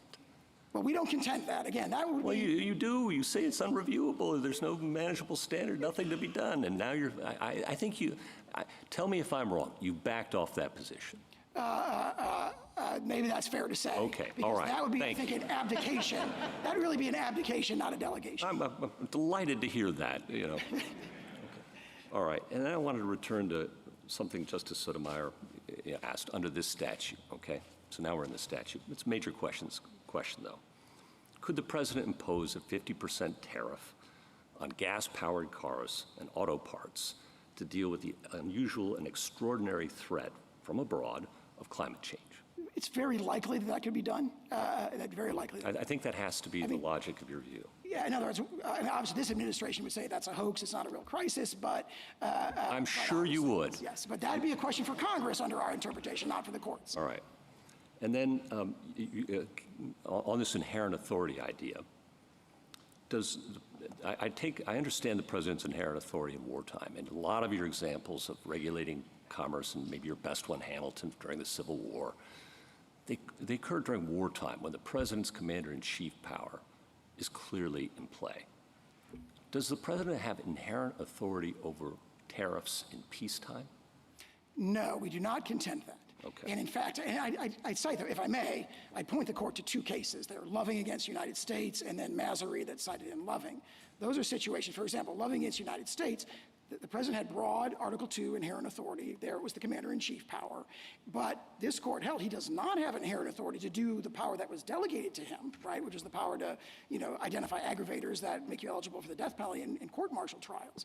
And yet this court said, well, we're not going to see a delegation problem here, even though it's really a wholesale delegation, which would otherwise be legislative authority. It would be kind of like a small version of what you're hypothetical. It would be an abdication. But because you're in a foreign affairs context or their commander-in-chief military context, where the president has his own delegation of authority, he doesn't have the power to do this. But because of his background inherent authority, the court said, this is a situation where we're not going to see a delegation problem when there clearly would have been a delegation problem in the domestic context. And those cases, I think, are powerful here. General, if I can cut through those words, I think you're saying that no, the president doesn't have inherent authority over tariffs in peacetime. Absolutely. That is, we do not assert that. We say that Congress can delegate that to him, and when Congress does so, as it does when it uses the phrase regulate importation. I follow all of that. I agree. Okay. You emphasize that Congress can always take back its powers. You mentioned that a couple of times. But don't we have a serious retrieval problem here? Because once Congress delegates by a bare majority and the president signs it, and of course every president will sign a law that gives him more authority, Congress can't take that back without a supermajority. And even that, it's going to be veto proof. What president's ever going to give that power back? Pretty rare president. So how should that inform our view of delegations and major questions? I would look at the balance that Congress struck, because what Congress did initially, it had a two-house legislative veto. And we was struck that down. Enchilada, Yeah. And then Congress went back to the statute and amended it. Yeah. It took out the legislative veto and left in the joint resolution, but still left the president with all those powers. That's what Congress did? Yes. Fair enough. As a practical matter, in the real world, it can never get that power back. I disagree, because in January 2023, Congress voted to terminate one of the biggest IEPA emergencies ever, the COVID emergency, and the president went along with that. So what the statute reflects is there's going to be the ability for a sort of political consensus against a declared emergency. Well, what happens when the president that's simply political discipline. vetoes legislation to try to take these powers back? Well, he has the authority to veto legislation to terminate a national emergency, for example. I mean, he retains the powers in the background because IEPA is still on the books. But if he declares an emergency and Congress doesn't like it and passes a joint resolution, yes, he can absolutely veto that. Yeah, so Congress, as a practical matter, can't get this power back once it's handed it over to the president. It's a one-way ratchet toward the gradual but continual accretion of power in the executive branch and away from the people's elected representatives. I disagree with that, and the recent historical counterexample of Congress's termination of the COVID emergency demonstrates that the political oversight with the president's assent. Is meaningful. With the president's assent, in fact, once he lost it by a veto-proof majority in the Senate, I think the position moved. And right. I think he realized, and that's the political process working. There was a political it takes a supermajority, a veto-proof majority to get it back. Yeah. Okay. One other question. Do you think tariffs are always foreign affairs? I do think they would. I can't think of a situation where they're not foreign facing. If you're talking about tariffs on imports, I mean, maybe there are other tariff contexts that I'm not aware of, but yes, they typically would involve a foreign affairs thing. However, in Gibbons against Ogden, if they are revenue-raising tariffs, they would not raise the same sort of like foreign affairs issues as regulatory tariffs, which are imposed not for the purpose of raising revenue, but to induce foreign powers to change their behaviors. So revenue-raising tariffs are not foreign affairs, but regulatory tariffs are. I don't think a revenue-raising tariff would be foreign affairs to the same degree, at least. I think it has a foreign application, obviously, but I don't think it would raise the same issues. Okay, thank you, General. Justice Kavanaugh? Figuring out what regulate importation means is obviously central here, and for major question purposes, I think the way we think about that kind of question is, does the specific authority, power, major power, now asserted pursuant to that general statutory authorization, was that the kind of power that would have been understood by people, by Congress at the time the general statute was passed, as distinct from being a novel kind of use of that general authority to do something different? Unheralded is the word in our cases. Okay. One problem you have is that presidents since IEPA have not done this. Your primary answer, or one of your many answers to that, is the Nixon example. And that's a good example for you, because Nixon relied on regulate importation to impose a worldwide tariff. Good example. What is our understanding of Congress in 1977 vis-a-vis that Nixon example when Congress reenacts or enacts the regulate importation language into IEPA? Congress at that time was fully aware that a Court of Appeals with exclusive jurisdiction had interpreted that very phrase very visibly, very prominently to include the power to tariff, and then reenacted it without change. The court addressed a kind of lesser situation in Algonquin when it came to Section 122, and the court said President Nixon interpreted this to include a tariffing power, a tariffing-like power, and then Congress a few months later reenacted the language without change, and that's powerful evidence of congressional acquiescence. So that immediately historical background is very powerful, and it's buttressed, of course, by sources going back to the founding, where we say the phrase regulated importation, a quintessential application of that is the power to tariff. That's how you regulate. Why, this may require some speculation on your part, economic philosophy, et cetera, but I'll ask it. Why do you think Presidents Clinton, Bush, Obama have not used IEEPA to impose tariffs on, because there have been trade disputes, and certainly, President Bush, steel imports and the like. Why do you think IEEPA has not been used? If you look at those 69 emergencies, in fact, you go through them one at a time, which we had our team do, it's really hard to find one where you look at that emergency and you say, oh, tariffs is the natural tool you would use to address that emergency. So, for example, the Blood Diamond emergency, tariffing these sort of, criminal organizations in Africa that are financing terrorism through the sale of diamonds, you don't really tariff them. Or you take, the Iranian hostage crisis. President Carter didn't say, oh, you've seized all of our, embassy personnel, you're holding them hostage, we're going to tariff you, right? And if you go through those emergencies, there are two emergencies, though, where tariffs are the obvious natural tool for a president to use. One is the Nixon balance of payments deficit problem, and the other is this particular emergency. And also there's political reasons. I think that it's no question that President Trump is by far the most comfortable with the tariffs as a tool, both of economic and foreign policy, than many of the others presidents may have been. I mean, there are presidents like President Bush who probably wouldn't have naturally selected that particular tool or method. But if you go through all 69 of those intervening emergencies, what they have not done, at least, is they have not identified where they say, oh, here's one where tariffs would have been the obvious tool, but the president didn't use it. Algonquin, as you've mentioned many times, is obviously very important here for us to understand exactly what's going on in Algonquin. The phrase there is different, adjust imports, and they really, the other side, your friend on the other side, really relies on the difference in language. And I just want you to give your best answer to why regulate importation encompasses tariffs when we held that adjust imports would encompass monetary exactions. Three answers, if I may. Adjust is narrower than regulate. And so, therefore, the greater includes the less. Second answer, adjust is the second Black's Law Dictionary definition of regulate. The Black's Law, our original plain meaning dictionary definition, says adjust by rule, mode, or rule, method, or established mode. So there's just a plain meaning link there. Regulate, adjust is a kind of regulation. And then I think far more importantly, regulate importation. I can't emphasize enough. Going back to the time of the founding has been understood that the manner in which you regulate importation, the natural way to do that is to tariff. So it would be textually astonishing, given that historical pedigree, going back to Gibbons, going back to Madison's letter to Cabell, and all the historical sources cited in our briefs. It'd be kind of astonishing to say, hey, President, you can regulate imports, but we're not saying this explicitly, but you do not have the power to tariff, when the tariffing is in many ways the quintessential way of regulating importation. So that historical pedigree sort of gives freighted meaning to that two-word phrase. And last, you had some discussion about license fee versus tariffs, if there's a distinction. I mean, the counsel in the oral argument in Algonquin said they're all monies exacted on imports, so in that sense, it certainly is a tariff, and hence all the incidents and the economic effect of a tariff. But we can't rely on what the counsel said in Algonquin.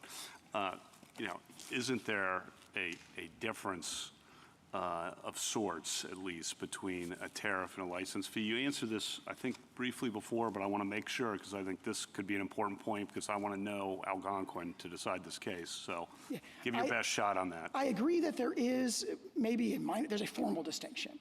But as a practical matter, I think what counsel was probably arguing there is that there really isn't much of an important distinction. And I would point to the passage in Algonquin where the court says, look, they've conceded that this includes the power to quota, and since quotas are a quantitative method, it would make no sense for Congress not to grant the qualitative method, and all the more so here if there's a concession, as they do in some of the red briefs. One time the court said monetary methods, i.e. license fees, and the next page said monetary exactions, i.e. license fees and duties. I think the court bought the It's important to be consistent. that there's really not a lot of daylight between those two. As a practical matter, certainly almost no daylight. And so then the question... When you say almost no daylight, just... I would say that they're economic equivalents. Legally, they're pretty much the same, so I really don't see a big distinction there. And of course, the logic of Algonquin was, quantitative methods quotas are allowed. Therefore, it would make no sense at all to interpret this not to include the qualitative or the monetary exaction methods. Well, if we're talking about a distinction between regulated importation, including licenses that could come with fees, but not tariffs, that logic applies all the more so. Thank you. It makes no sense. Justice Barrett?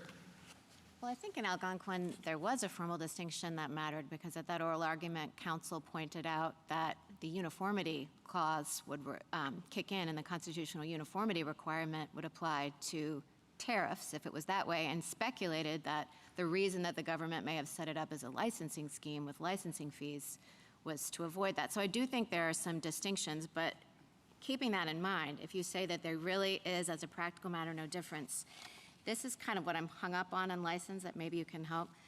So in IEPA, Justice Sotomayor is right, license is used as a noun, but it's one of the means necessary. So in Algonquin, it was by any means necessary adjust. Here the statute says the president may, under such regulations as he may prescribe, by means of instructions, licenses, or otherwise, regulate importation, which is the key part for our purposes. So the means it specifies are instructions, licenses, or otherwise. So I think it would, one argument might be that it would have been natural for Congress to put the president may, by means of instructions, licenses, tariffs, or otherwise. With an adjustum generis thing, I think you have to rely on the or otherwise, picking up more. Or if there really is no practical difference between licenses and tariffs, why aren't you making the argument, or why didn't the president structure this as a licensing fee scheme? How do I understand that language? Or am I just misunderstanding it and this language is totally irrelevant? I think that, here's the way I'd respond to that. I think that language powerfully reinforces our position as the way you've laid it out right there. Because, first of all, regulated importation, we say, and based on extensive historical pedigree, the core application of that is tariffing. To list tariffing again would have been essentially redundant and unnecessary, especially if you look at the specific historical background of TWIA, where TWIA was enacting a tariffing power or a licensing-like power, that was described as, again, duties and tariffs equivalently. Okay, but I don't understand, because I think you have to put together A1 and then B. So I think what you would be saying is, he may prescribe by means of tariffs. I think what you're saying is by means of instruments, licenses, or otherwise. By instructions, licenses, or otherwise. Instructions, licenses, tariffs? or otherwise. Okay. That otherwise, if you say instructions, licenses, or otherwise, and we're asserting a power that's very, very similar to licensing, otherwise naturally carries that with it. But that's not our principal position. Our principal position is regulated importation means that. Okay. Right? And so you don't need to say it again. However, if Congress has authorized them to do it by licenses that could come with fees that are economically equivalent to tariffs, and then it says otherwise, that just reinforces the same conclusion that we use in the phrase regulated importation. Okay, then question just to follow up on Justice Gorsuch's thing about how can Congress ever get this delegation back. You said, well, listen, you point to the Congress's ability to terminate emergencies, which it's done. But if Congress ever wanted to get the tariffing power back, it would have to have a veto-proof majority, because regardless of the emergency, so if Congress wanted to reject let's say that we adopt your interpretation of the statute. If Congress said, whoa, we don't like that, that gives a president too much authority under IEPA, it's going to have a very hard time pulling the tariff power out of IEPA, correct? I don't know if it'd be a hard time. Certainly we'd have to have a statutory amendment, which would be true of any case where this court definitively interprets a statute. Yes, I think that But definitively interpreting a statute that grants presidential power makes it particularly hard to get the president to not want to veto something, which, as Justice Gorsuch is pointing out, has him lose power. All right, I want to ask you a question about unusual and extraordinary threat, which we have not talked about yet, and I specifically want to talk about the reciprocal tariffs. These are imposed on, these are kind of across the board. And so is it your contention that every country needed to be tariffed because of threats to the defense and industrial base? Spain, France, I could see it with some countries, but explain to me why as many countries needed to be subject to the reciprocal tariff policy as are. Yeah, Executive Order 14257 spells out the nature of the emergency and basically says that there's this sort of lack of reciprocity, this asymmetric treatment of our trade with respect to foreign countries' trade that does run across the board. This is a global problem. I think that puts in context the argument they make that this power to tariff is so broad because you're applying to every country in the world. That conflates the nature of the tool, tariffing, which they're challenging here, with the nature of the declared emergency, which they haven't disputed. They haven't disputed, for example, that the president has correctly identified that virtually every major trading partner has this longstanding sort of asymmetric, unfair treatment of our trade. So the argument this power is so broad is really based on a conflation of two different things. One is the power, right? Imagine this. Imagine that, for example, President Reagan had wanted to convince South Africa to change its apartheid policies, and he'd impose tariffs on them. No one would bat an eyelash and say, well, that's too broad, that can't be an IEPA. The power to tariff is fits naturally with all those powers to block, prohibit, and seize and so forth. What they're saying, this is so broad because the emergency is so broad. But of course, that's a presidential determination and there's all kinds of basis for it. And also, keep in mind that the emergency is not like just the asymmetric treatment, it's the impact of the asymmetric, the underlying conditions, the hollowing out of our manufacturing base, the vulnerability of our supply chains, and of course, our defense industrial basis, vulnerability of key inputs. Justice Jackson? So as I understand your response to Justice Barrett in that last question, you're saying that the power to tariff fits naturally with the power to block and seize. That was your example. But I guess I'm trying to understand then your argument from the text of the actual statute. Because the statute, unlike what you suggested to Justice Kagan, is focused on the actual actions that the president can take. In response to Justice Kagan, I understood you to say that Congress was giving the president broad authority to act, and it was within a particular domain, which is the domain of emergencies with respect to foreign power, but the president could basically do a lot of things. But when I read the statute, it is telling the president exactly what he can do: investigate, block during the pendency of an investigation, regulate, direct and compel, nullify, void, prevent, or prohibit. And I guess what is a little concerning to me is that your argument suggests that we should see the phrase imposed tariffs in that same series of things that the president could do. We don't see that word, and instead you take regulate and say that must mean that. So I guess I'm getting back to Justice Barrett's maybe original question, which was, where else in the code has Congress used the word regulate to sub in for imposed tariffs?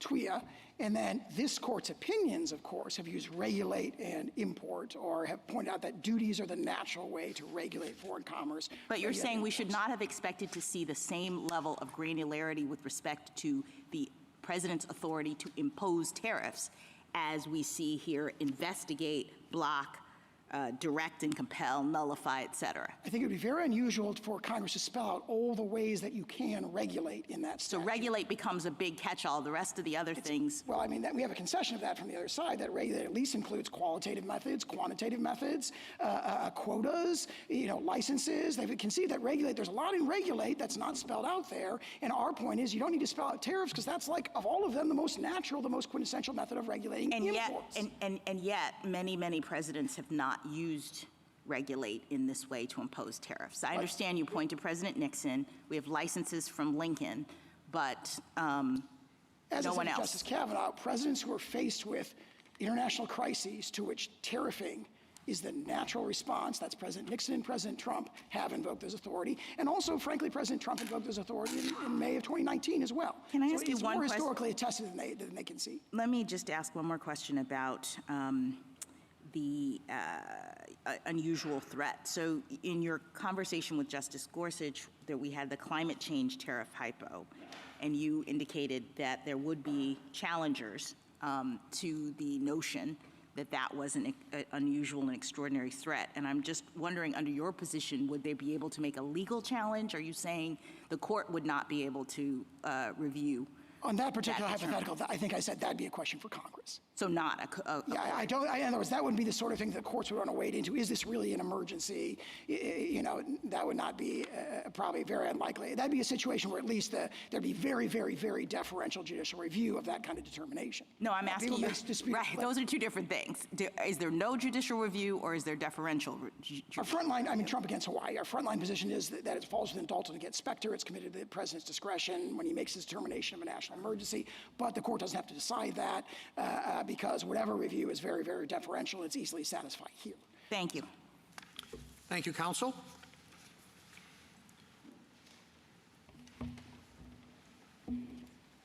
Mr. Katyal.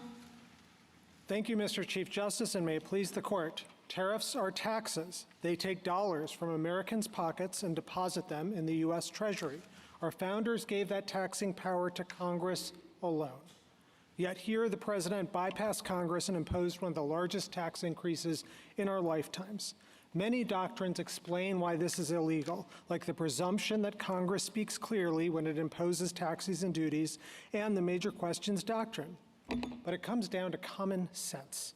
It's simply implausible that in enacting IEEPA, Congress handed the president the power to overhaul the entire tariff system and the American economy in the process, allowing him to set and reset tariffs on any and every product from any and every country at any and all times.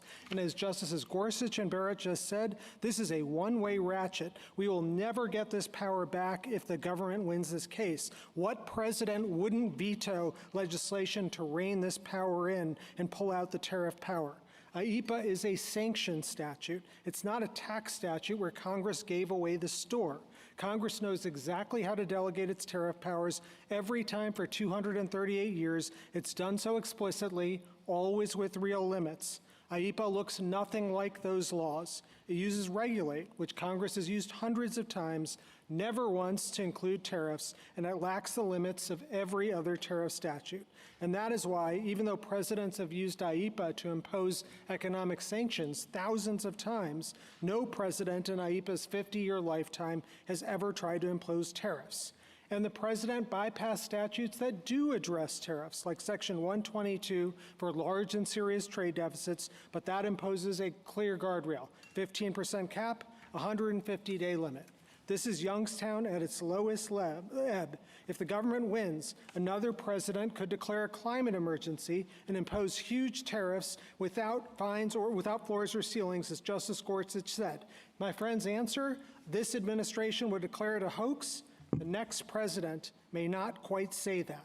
This is an open-ended power to junk the tariff laws and is certainly not conveyed by the word regulate. I welcome the court's questions. Wouldn't your argument also apply to embargoes? So, and this is the argument in the fine dissent below, and I think there are three answers to that, Justice Thomas. The first is revenue raising. Embargoes stop the shipment. Tariffs start the tax bill. They are first and foremost ways of regulating revenue. As some of your own opinions said, this is the way we actually chiefly got revenue for the first 100 years of our republic. Tariffs are constitutionally special because our founders feared revenue raising, unlike embargoes. And, you know, there was no Boston embargo party, but there was certainly a Boston Tea Party. The second thing, textually, in the statute, it's different. Regulate appears in a cluster of verbs, as was said before, investigate, block, nullify, and the like. They describe embargo-like controls, prevent and prohibit, for example. But they don't describe revenue exactions. That's Justice Kagan's point. The one verb that's missing here is anything about raising revenue whatsoever. Another point, congressional displacement. Today, there is a whole host of statutes in the tariff architecture of Title 19, which both expressly confer the power to tariff and always impose clear limits. Embargoes by the president, embargoes don't have any of that. They don't set aside that whole thing. If you look at the Learning Resources brief at page 5, it goes through these statutes in detail. Section 122 expressly says duties and then limits it, 15%, 150 days. Section 201, any duty on the imported article, but it requires ITC findings. Section 301, impose duties. That's the language of the statute, but all sorts of procedural restrictions. Section 338, the same. I can go through this, and I could start, by the way, Justice Thomas, with the statutes at the founding, all of which expressly said the word tariff or an equivalent. Let's go back to your non-delegation point. It would seem that if the tariff power cannot be delegated, your argument on non-delegation would also have to apply to embargoes and to quotas. No, Your Honor, because I think tariffs, because they're uniquely revenue-raising, impose special, unique concerns that go back to our founding, and so I don't think that they apply to embargoes. And indeed, the history of this is very, very clear. That, as you just heard my friend say, in 1790, George Washington was delegated massive embargo power from the Congress. But what did Congress not do? And this is why the example cuts the other way. They never gave the president any sort of delegation of tariff authority at the time. Our point is not you can't delegate tariff authority. It's simply that you've got to do so with intelligible principles. And what you just heard my friend say is every single limit in IEPA is one that is not judicially enforceable. There's no limit whatsoever. And indeed, the main limit that was in there, he calls this some compromise position. The only compromise in 1977 was the legislative veto. And as this case comes to the court, that's no longer in the statute at all. Counsel, yes, sure, the tariffs are a tax, and that's a core power of Congress. But they're a foreign-facing tax, right? And that foreign affairs is a core power of the executive. And I don't think you can dismiss the consequences. I mean, we didn't stay this case, and one thing is quite clear is that the foreign-facing tariffs have in several situations. Right, and we are. I'm sorry. Oh, sorry. I'm sorry. Were quite effective in achieving particular objectives. So I don't think you can just separate it when you say, well, this is a tax to Congress's power.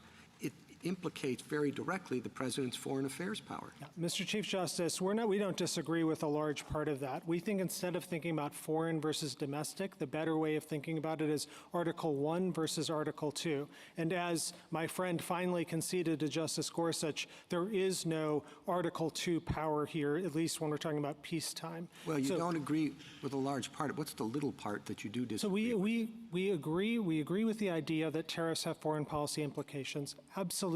Our founders recognize that. That's in the Federalist Papers. But nonetheless, they exclusively committed that power to the Congress in Article 1, Section 8, and gave it as its first power. So when you hear my friend cite cases like Egan and Garamendi, they just don't apply to this specific unique situation in which Congress is given that power.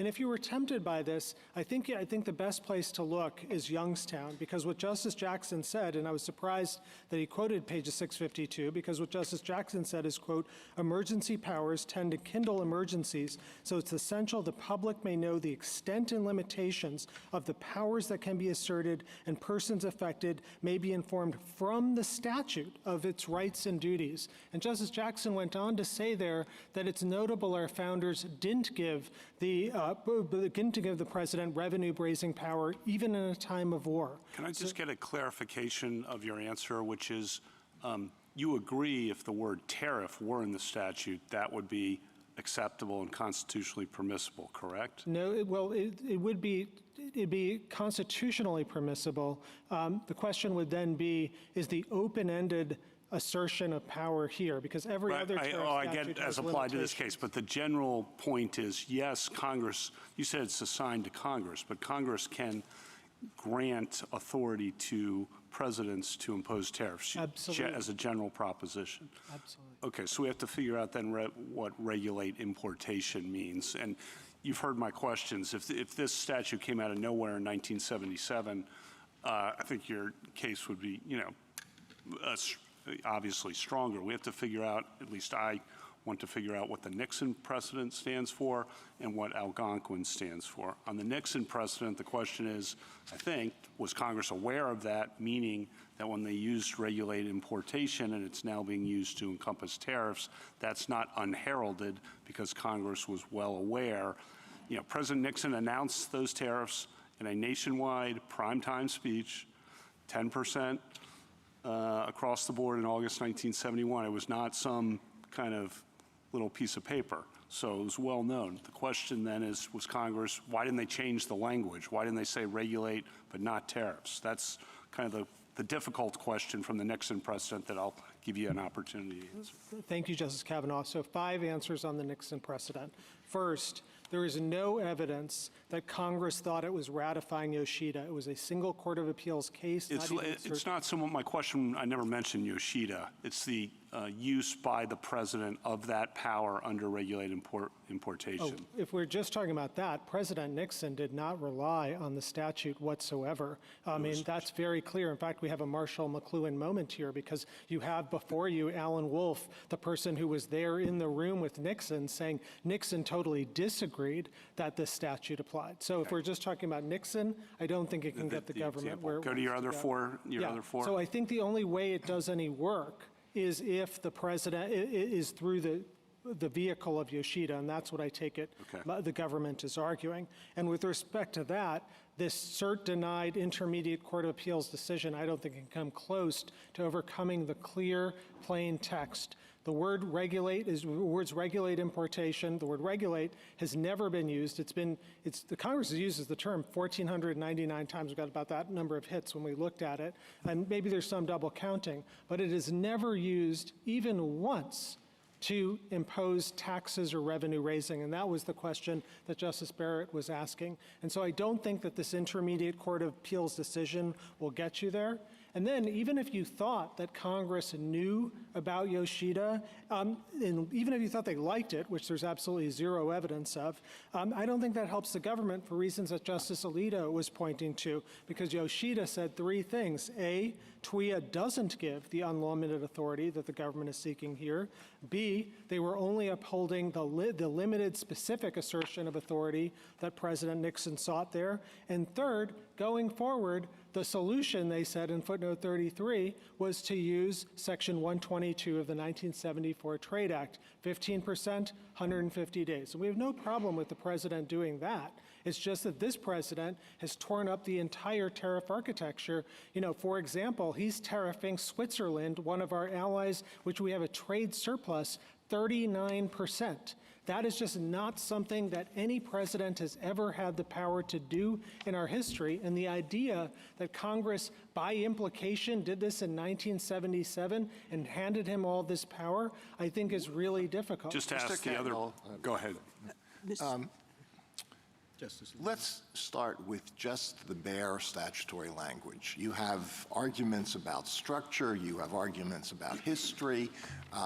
They're strong arguments, but let's just start with the bare statutory language, regulate importation. If we disregard all of the rest, would you dispute that that would include the imposition of a fee? So if it's revenue, yeah, we do dispute that, absolutely. What if there were a statute that said, I mean, suppose that there's a particular national park that's very crowded, and Congress passes a statute that says the National Park Service may regulate admission to the park. Would you say, well, that does not allow them to impose a fee?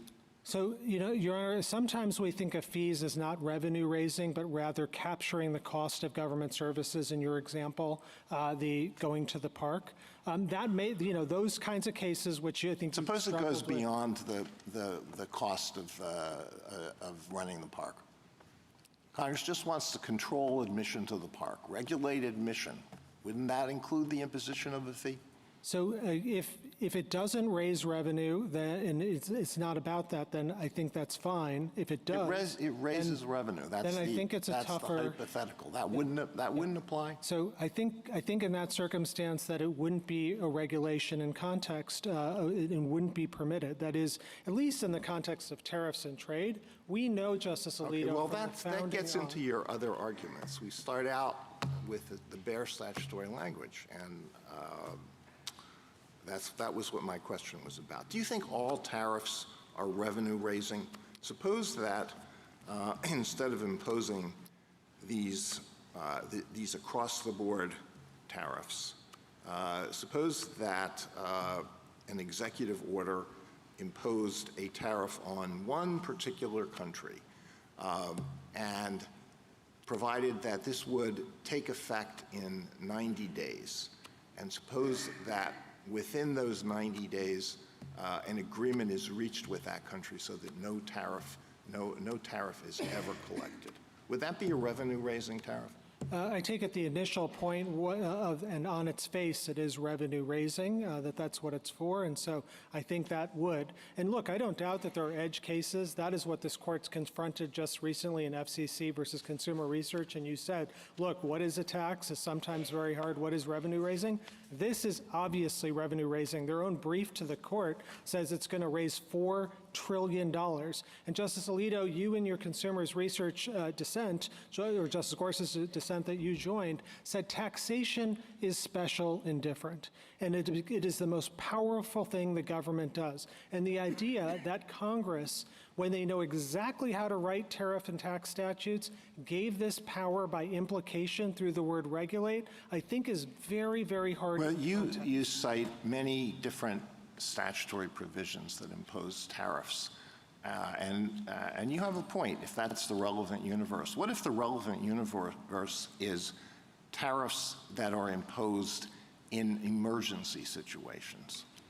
Yes, so I think it cuts the other way. So, as Justice Jackson said, it's when you're in an emergency situation, the statutes actually have to speak with more precision. The public needs to know because emergencies beget emergencies. And I would say the best way of understanding what Congress does in emergencies is to look at their emergency statutes. Not one has ever given the president a taxation power or a tariff power. We've had all sorts of emergencies for 238 years. No president has ever said, oh, the way to deal with that is I need to have a tariff authority. And as Justice Sotomayor said, IEPA gives already a quota power, so you can get what the foreign policy piece of it is through that. I'd also say, Justice Alito, Dames and Moore, which the Chief Justice referred to earlier, I think is really important here because the Solicitor General in that case made a similar argument to what you just heard on the claims provisions. He said it falls within regulate. Regulate is a capacious term. He said, Justice Alito, what you said, this is an emergency situation. And he said you've got to defer to the president on a major issue of national security about this very statute. And what did the court do? It rejected those arguments and said IEPA doesn't cover this. You say that this is not, this case does not, these executive orders do not address an unusual and extraordinary threat. I understand that argument. Suppose that the facts were that it was suppose that there was an imminent threat of war, not a declared war, but an imminent threat of war with a very powerful enemy whose economy was heavily dependent on U.S. trade. Could a president under this provision impose a tariff as a way of trying to stave off that war? Or would you say no, the president lacks that power? Couldn't do tariff, but could do quota, embargo, all of those things. Could do all those things, but the president could not impose a tariff. That's the one thing he couldn't do. There's a category shift between a tariff and the other 8 powers in IEPA because it is revenue raising. So it's not a difference in degree or something like that. That's why, I don't doubt tomorrow. Even if the purpose of this had nothing whatsoever to do with raising 1 penny. The president didn't want to raise 1 penny. The president wanted to deter aggression that would bring the United States into a war. You would say, no, can't do that. Yeah, Justice Alito, I think you've said many times the purpose isn't what you look at. You look to actually what the government is doing. And if you disagree, if you think we're, if you think, or excuse me, if you ruled for us and the president says, I need this power, he can go across the street to Congress tomorrow and get it by a simple majority through reconciliation. But if you vote for them, this power, as Justice Gorsuch said, as Justice Barrett said, is going to be stuck with us forever. The power to jump. Can I ask you? I just wanted to give you a chance to address kind of the other argument that's been submerged here textually. Again, just bare text for a moment, okay? we've been focused on regulate importation, but actually the statute says the president may, by means of licenses or otherwise, regulate importation.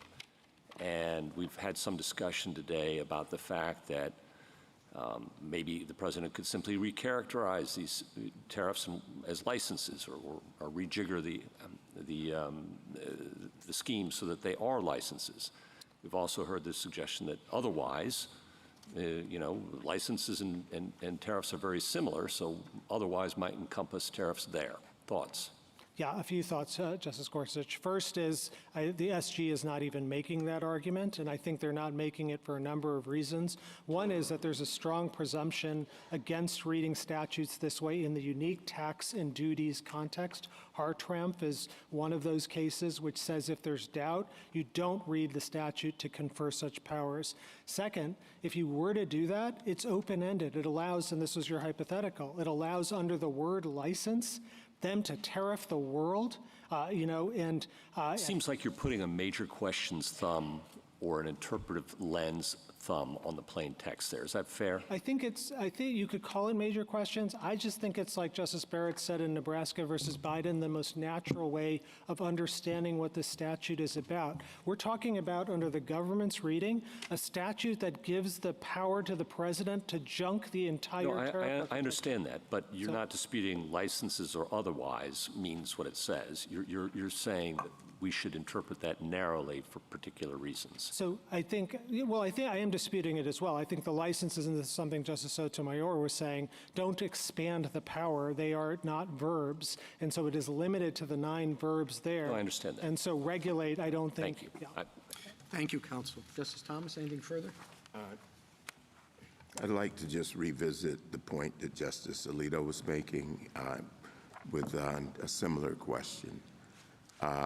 If one of our major trading partners, that's, for example, China, held a U.S. citizen hostage, could the president, short of embargoing or setting quotas, say the most effective way to gain leverage is to impose a tariff for the purpose of leveraging his position to recover our hostage?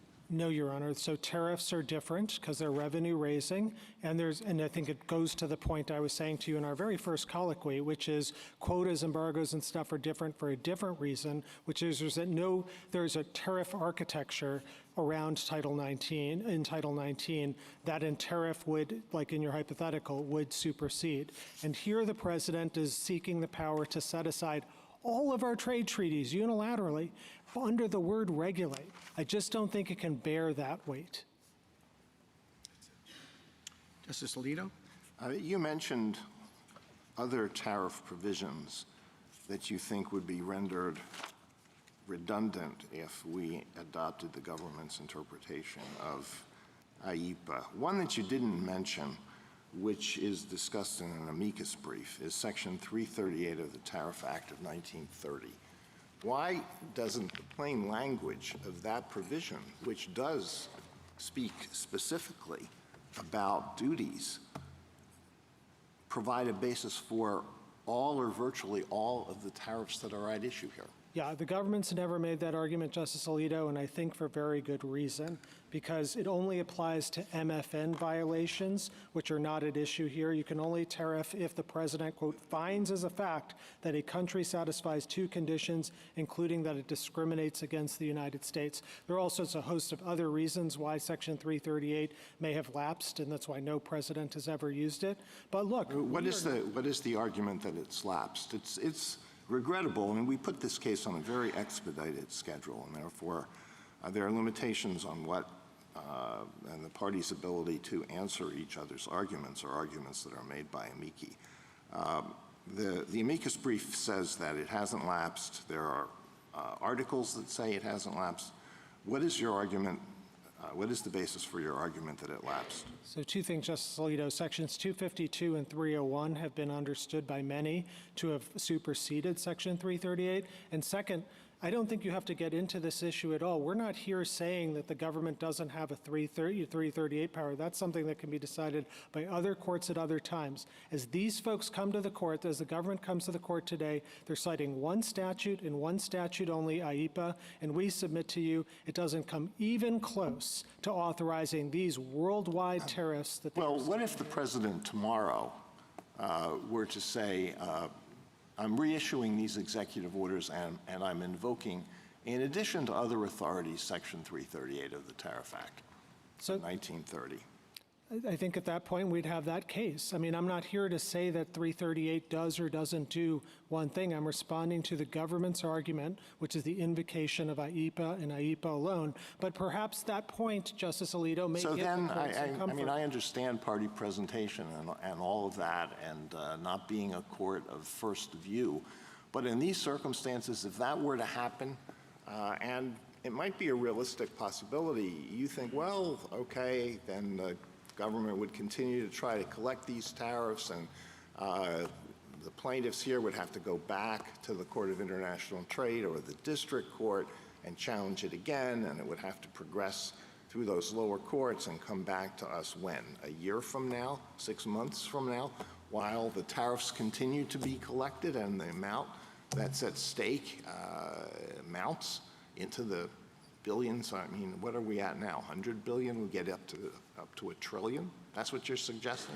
So, Justice Alito, I think a few things. One is I think it's rich for the government to be making this argument about the refunds undermining us because they opposed the preliminary injunction in this case by saying, oh, don't worry, we'll give the refunds later. And they sought a stay in the federal circuit on exactly that ground, which was you don't need to implement the federal circuit's decision because we'll give the refunds later on. And now they're suggesting— Well, that really wasn't my question, Mr. Katyal. The question was whether it would make more sense for us to address that, if that is a possible justification for these tariffs, for us to address that now and get it over with, rather than having this continue for who knows how long while it goes through the procedures in the lower courts. Justice Alito, I think that is forfeited 9 ways to Sunday. This amicus brief has been filed in every single stage of this case. The government's argument for them to be able to do so now, I think, is way, way too late. But I do think if you ruled as we're suggesting you do. Okay, guys, I think we have been listening long enough. I do want to say some stuff before I'm going to be ending the stream of today. Because I've been, of course, listening. I think the Supreme Court is... Sorry, guys.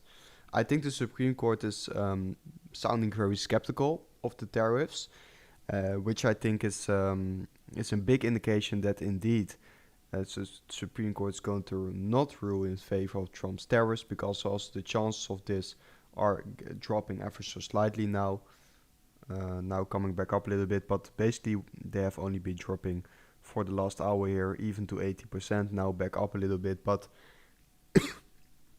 I think the Supreme Court is very skeptical of the tariffs currently, so I don't think we are going to get tariffs, to be fair. What will it mean for the market? It could mean a lot of things. It is very hard to predict it now. What I saw coming out just a few minutes ago is that Trump is going to deliver a major speech also in 1.5 hours. I don't know and think that Supreme Court is going to make a decision today, probably later, maybe today, I don't know exactly, but it's going to cause some uncertainty, because I don't know what the market wants to see, because tariffs do give Trump a lot of leverage and also a lot of influence over the stock market. Without tariffs, it is probably bullish for the stock market, but Trump does have a lot less leverage, so what's going to happen with a lot of trade deals in that case, and a lot of other stuff. It is going to be quite an uncertain period, but Trump will deliver a speech in about 1.5 hours. I don't understand why they put the guy who was talking or giving the arguments from Trump's side. I think he was making very weak points, not good arguments, so I think the chances are very low that Supreme Court is going to rule in favor of the tariff. So that's what I personally think. In the meantime, Bitcoin has been bouncing up ever so slightly. I think we might even hit it 104k, or almost did hit 104k. Seems like almost. So my trades are both in a nice profit. 1.5k in total profits now, which is fine on the 50k position size. Ethereum also bouncing back up ever so slightly. I keep my limit orders open. If you do want to join me with my Ethereum position, make sure to come over to LBank to claim that 50% deposit bonus and also a lot of other benefits. This is one of the biggest campaigns we've ever had with LBank, so make sure to come and check it out here with the link in the description on this live stream. Also the VP Telegram channel. I will be writing a quick update and summary of what we have seen tonight in the VIP Telegram channel also. So make sure to come and check that out later. And yeah, then I will be ending today's stream because I don't think there is more to come in the argument stuff. This is what I think.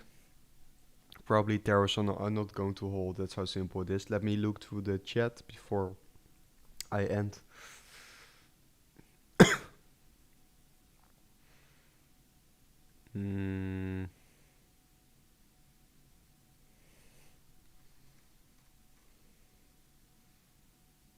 Yeah, just some older stuff which I can't really give my reaction to anymore. But glad to see that you guys kept on talking, kept on discussing everything. But yeah, it's going to be an interesting evening, but it's getting late in my time zone. Oh, now chances are coming back down ever so slightly again. It's getting late, so yeah, for me, I will be ending the stream. Make sure to check out the links. Come over to the VIP channel. I'm now going to write a quick update in the VIP channel once again, so make sure to come over so you can check it. And yes, guys, I want to thank every one of you for watching the stream. It was a good stream once again, and let's see what's going to happen tonight. I think it could become quite volatile this evening. Let's see. I wish everybody of you, or every one of you, a very good night. And I will see you guys within my next update video tomorrow morning.